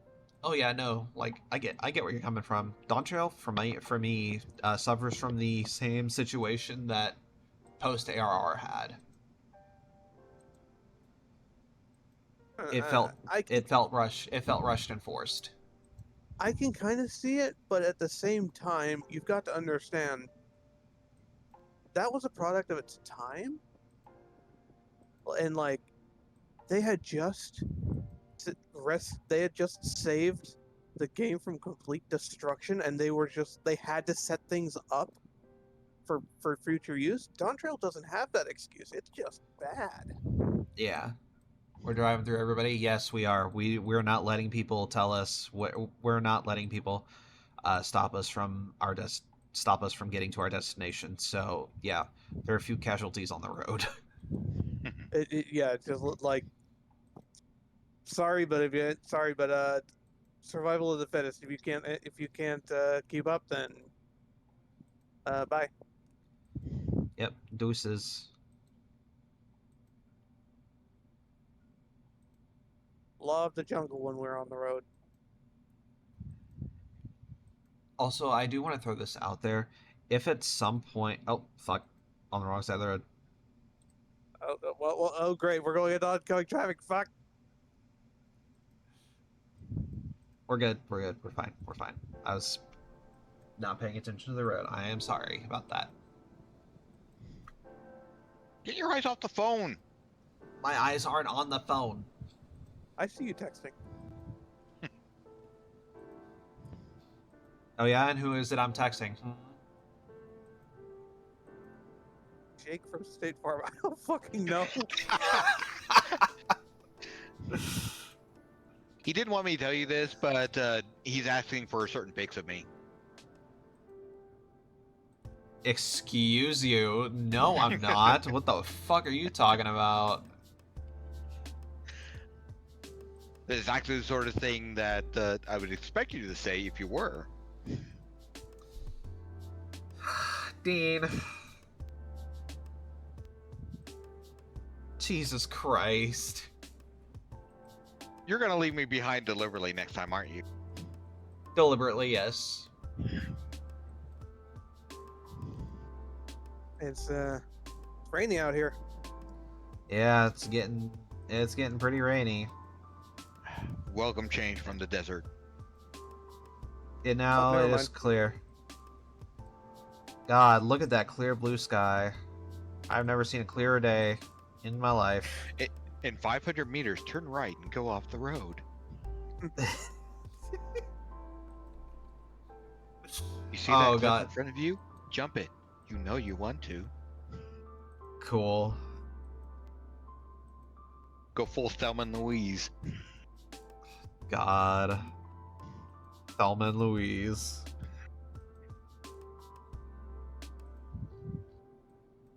Is it too late to go into the water? Fuck, it is. What water? There was a lake back there. We could have just turned right and gone off the road into the water. In this It's podcast. cloudy again. Hooray. Really weird weather today. Very, very, very weird weather, yeah.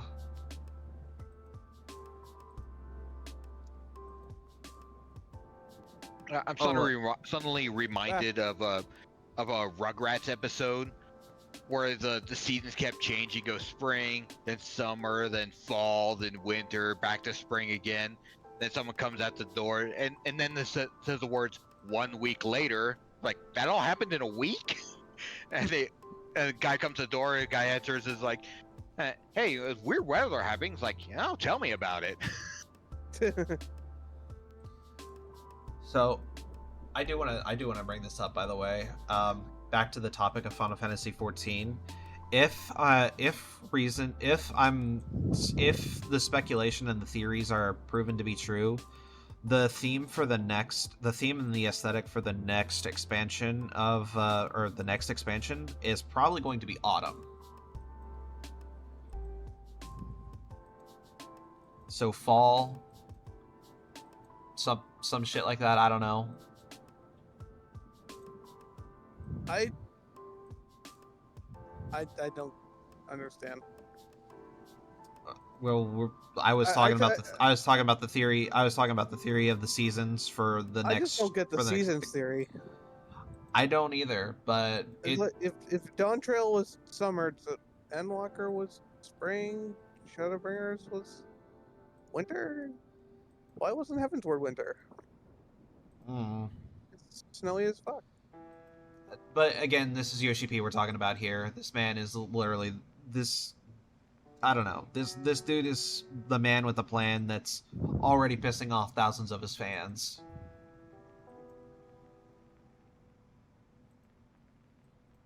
Because you all heard. Did you all hear about the cease and desist? By the way. Yeah, actually.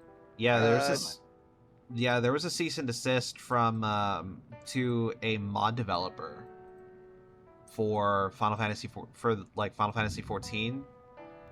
And a lot of people got upset at that and are now boycotting the game. What mod?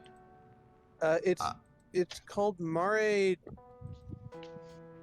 something, but Mare Lamentarum, I don't know. But basically it synced people's visual mods so that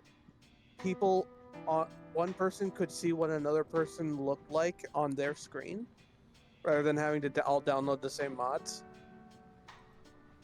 And it's like, yeah, a lot of people kind of use that because like people use like visual mods and whatnot, and the people that were heavily affected were the ERPers. Yeah. So those are the ones that are boycotting the game now, refusing to play because they want the mods back. Which that is a not insignificant number of players. People kind of freaky. Yeah. And I'm hoping hoping. Like, in a way, I can kind of understand why they would do something like that with a mod like that, because I suppose it depends on how easy it is for underage people to get a hold of mods of that mod. Well, it's probably pretty easy though. If you want to see what others doing, they have to provide a code to you. So, Oh, so- okay. So they can't just download it and just hook the random person and say, "Oh, they got a not safe for work mod." yeah. So that person you want to see has to give you a code, so it can know which mods to display to get in display. I guess. Okay, so it's not as bad as I was thinking. Yeah. Although it's also has some stuff in common to do with a mod that just like that with like a stalker mod that just kind of like lets you keep track of people's characters and like look into various things Ah, which people What- didn't like.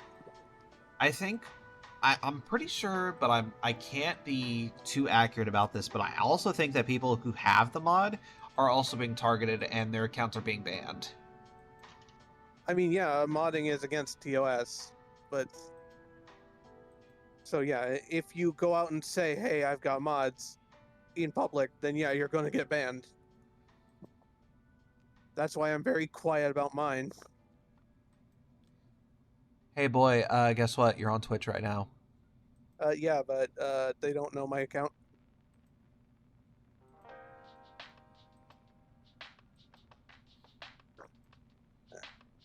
They're not going to go look through past Twitch videos to see what my account is. But anyway, yeah, just like it's kind of a thing. It's like, yeah, Final Fantasy 14 has mods, but it's like a don't ask, don't tell sort of thing. It's like, Yeah. don't advertise that you have them and you should be fine.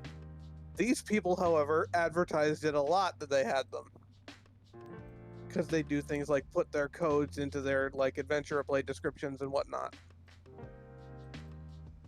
What I really And hope thus- this is And thus, it drew a lot of attention and that shit got nuked. what I okay, really something like that, I can understand why they wouldn't mod like that. Because if you're putting a code, if you got, like I said, not safe for work mods, and you put your code in that's so easily accessible, I can just see someone who's underage getting the code, testing it out, and then getting access to visuals that they should not be getting access to.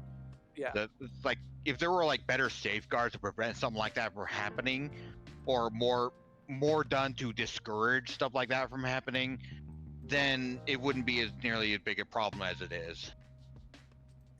Like I I did not personally use Mario whatever it was. So I'm not really I wasn't really affected by this.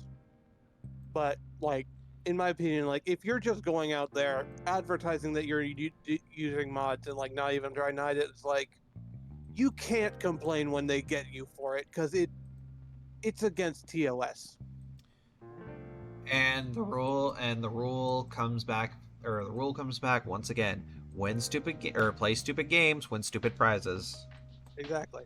In this instance, the stupid prize is you get your account removed. Thank you. Go fuck yourself. Have a nice day. Yeah, it's like be somewhat intelligent about it and you'll be fine. I wonder Like don't rob a don't friggin' rob a convenience store and then go around running around the street yelling about all the loot you picked up. I am very curious to know, do you think that Square Enix actually IP bans their a person's account if they fuck up enough? I don't know.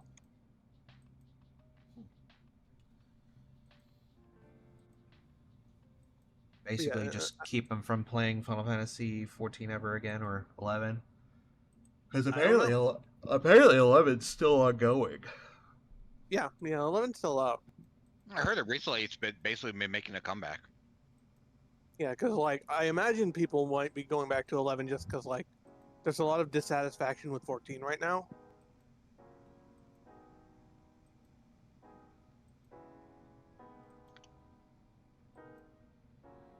Alright. And I'm gonna that's like check something real quick. and that's why like as much as this mod had some things coming, had it coming, it's also just kind of bad timing on Square's part because like they're already struggling a bit, and this is just making more people be like, no, I don't want to play this game anymore. because like player numbers are already at an all-time low.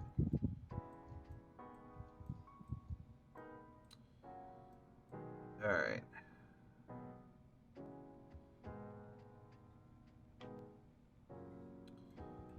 We're not too far from El Reno, Oklahoma, apparently.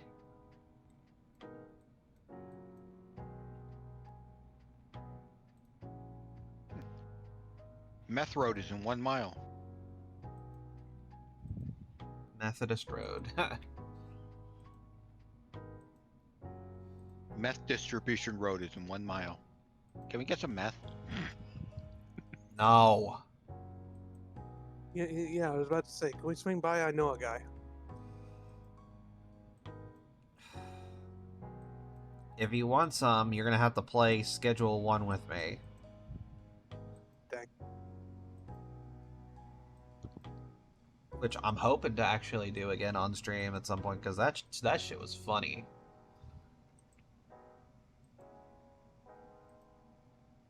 I did enjoy playing it with you and Colt.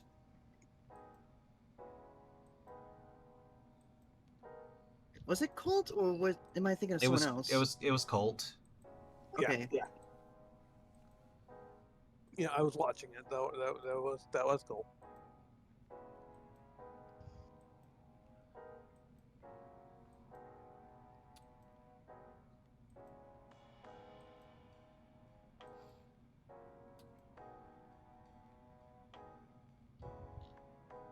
Cherokee homemade pies and fried pies. The fuck is a What? fried? The fuck is a fried pie? Haven't you been to like a state fair? You can deep fry anything if you try hard enough. Yeah, people Is have that- deep fried air. Is that what that is? No. Wouldn't Is surprise that me. what a fried pie? Could somebody look this up for me? What the fuck a fried pie is? Let me look it up. I'm actually curious now. Like, it doesn't sound appetizing, but I'm curious. Oh no, it doesn't. Oh god, when it comes to fried food, you want to know the weirdest fried food that I've tried is fried cookie dough.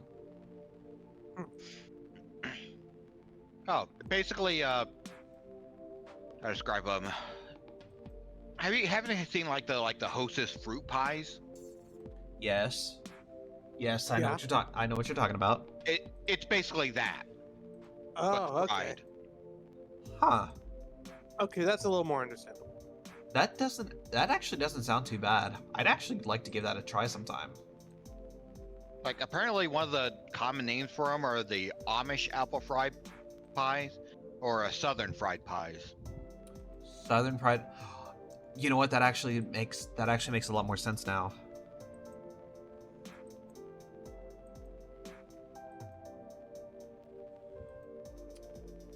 Oh, we are now in Calumet, Oklahoma. Ooh. Calamari, Oklahoma? Yes, Not near the totally. ocean.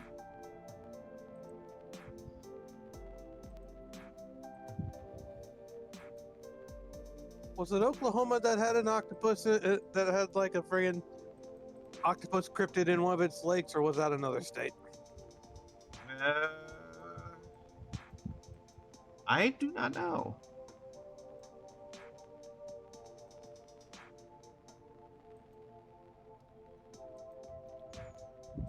Wait, Yeah, is there? It's called Is the there? Oklahoma octopus. And It could where have would calamari? and where would that be? Let's see. The Oklahoma octopus is a mysterious creature generally said to inhabit 3 lakes in Oklahoma: Lake Thunderbird, Lake Oolaga, and Lake Tenkiller. My vote Alright. is Tenkiller because it sounds like tentacular.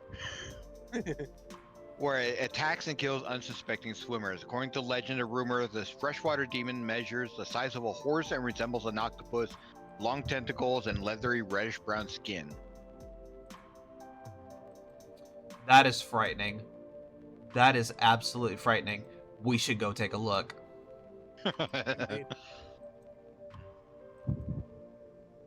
Yeah, Lake Thunderbird is one of them is Lake Thunderbird. Lake Thunderbird is the reservoir located in Norman, Oklahoma. So that's like right in the center of Oklahoma. It looks like.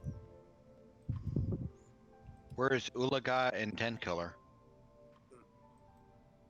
OOLAGAH and TENKILLE.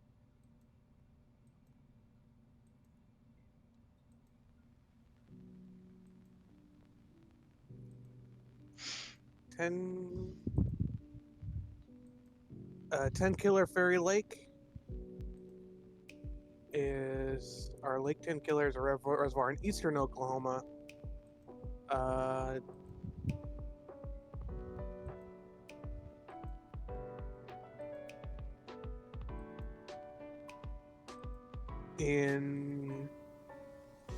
It doesn't seem to be in any particular city, but it's like in Cherokee and Sequoia counties in eastern Oklahoma. And what was the other one? Ulaga. OOLAGAH. Ulaga. Okay, Ulaga, Oklahoma is just a city in Oklahoma. It's in the northeast. We might be passing through Ulaga to get to Winter Park. Either Although or. no physical evidence exists of the case of the Oklahoma octopus, many point out the high mortality rates and large number of unexplained drownings in the Oklahoma lakes as a clear sign of its presence. What if the three lakes are just connected to each other by like an underground like water tunnel source? Possibly. And that this That or octopus there's just more than one octopus. Well,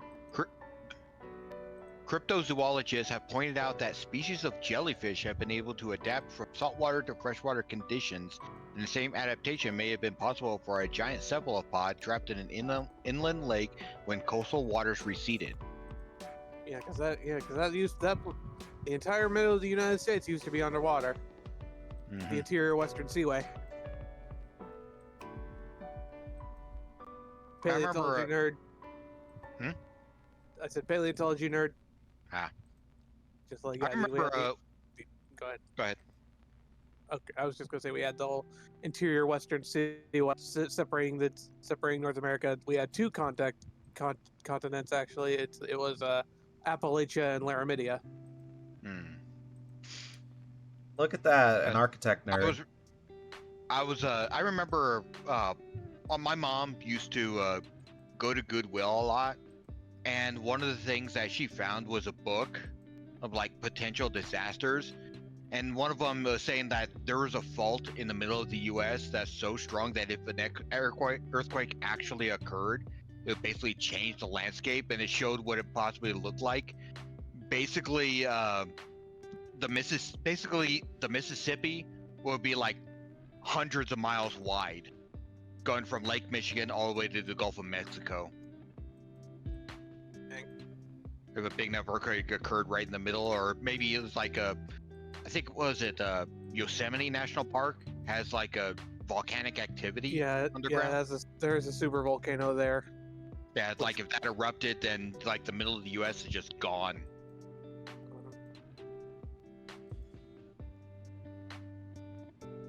All right, Explains the geysers. All right, we're gonna take exit 119 towards El Reno. More like El Reno failure. God damn it, Dean. I heard that, Dark. Yes, you got a snicker out of me. Congratulations. What will you do? What will you do now, Dean?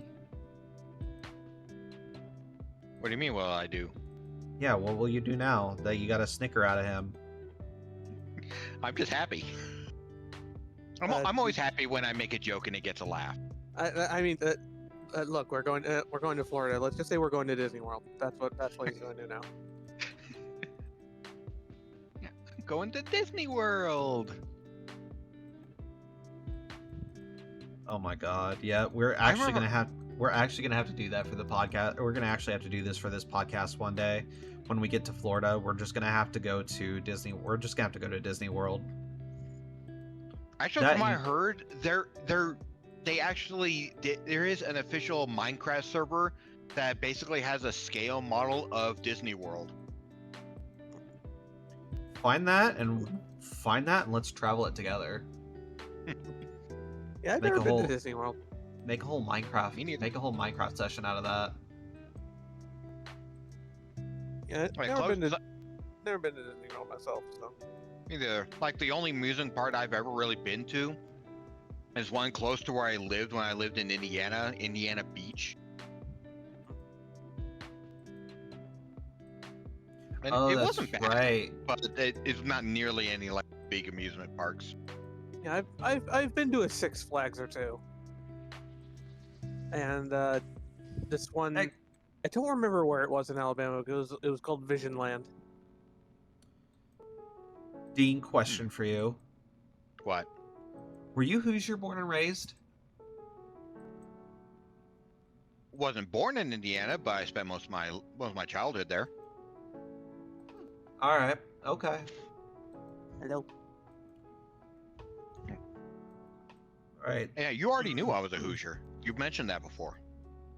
That I feel like I sometimes probably I feel like I'm the only one who isn't.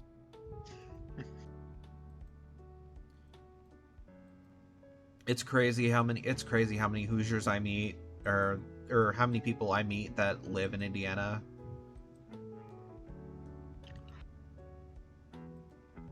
Like it Not makes me.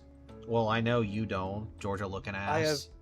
I have never been farther north than like South Carolina. Oh, but please come to Louisville. I will personally tell Phoenix, hey, you're in Louisville right now. Oh Yeah, look, I've never been. Tuxedo Lounge. the Tuxedo Lounge off Route 66. Yeah, but I've never been further north than South Carolina, and I've never been further west than Louisiana.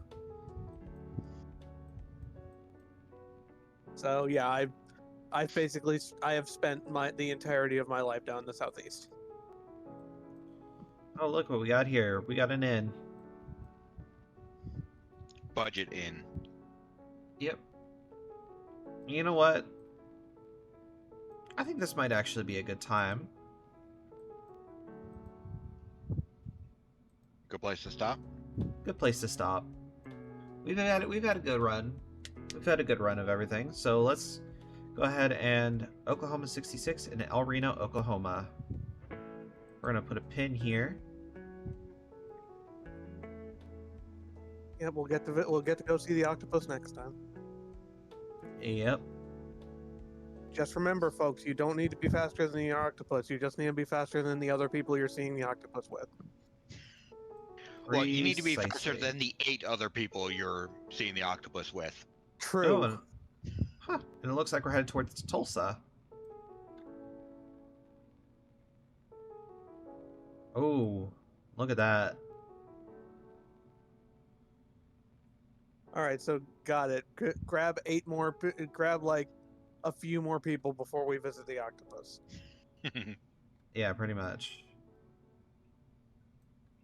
Let's see.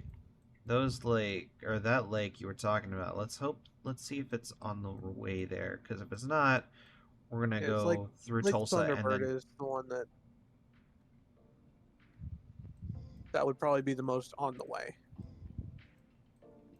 yeah, because we have the Canadian River there. It's like, where are we in Oklahoma? We're Near in Tulsa. We're near Tulsa. Okay, but where is that in Oklahoma? Like near Uh, the center. Okay, yeah, no. because like Lake Thunderbird Oh. is like almost smack in the center. Yeah, we actually went right past Oklahoma City.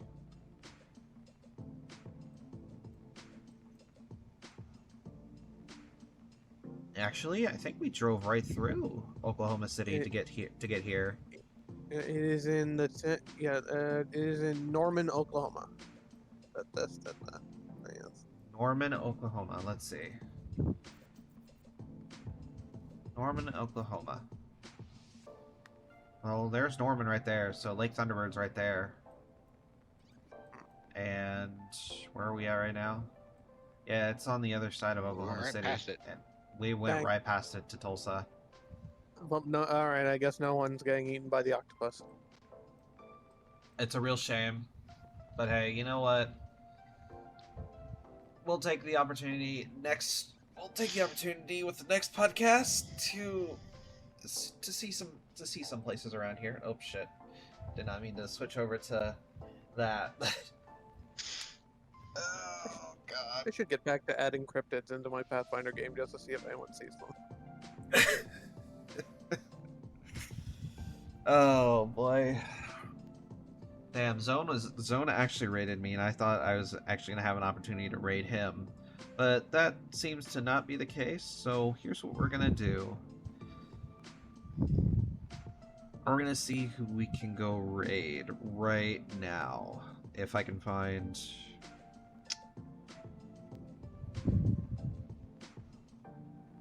Who's live right now that we can go raid?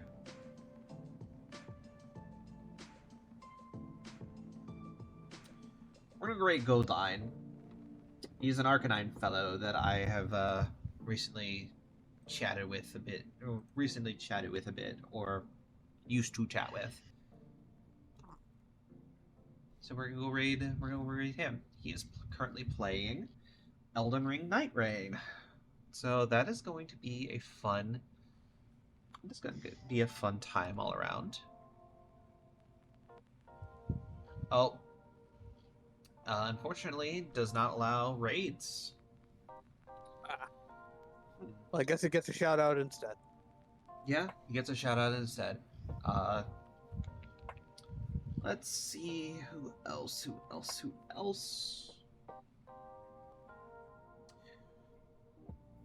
Let's see if we can go raid Frat Boy Chester. They're probably not gonna know who I am, but here we go. Loso Heart. We're gonna go raid Loso Heart. They're playing Dead by Daylight.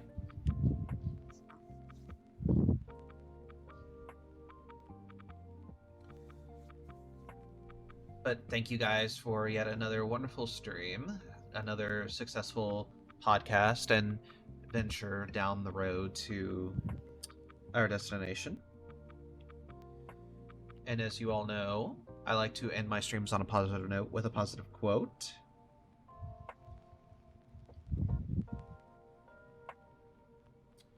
From Bill Moyers.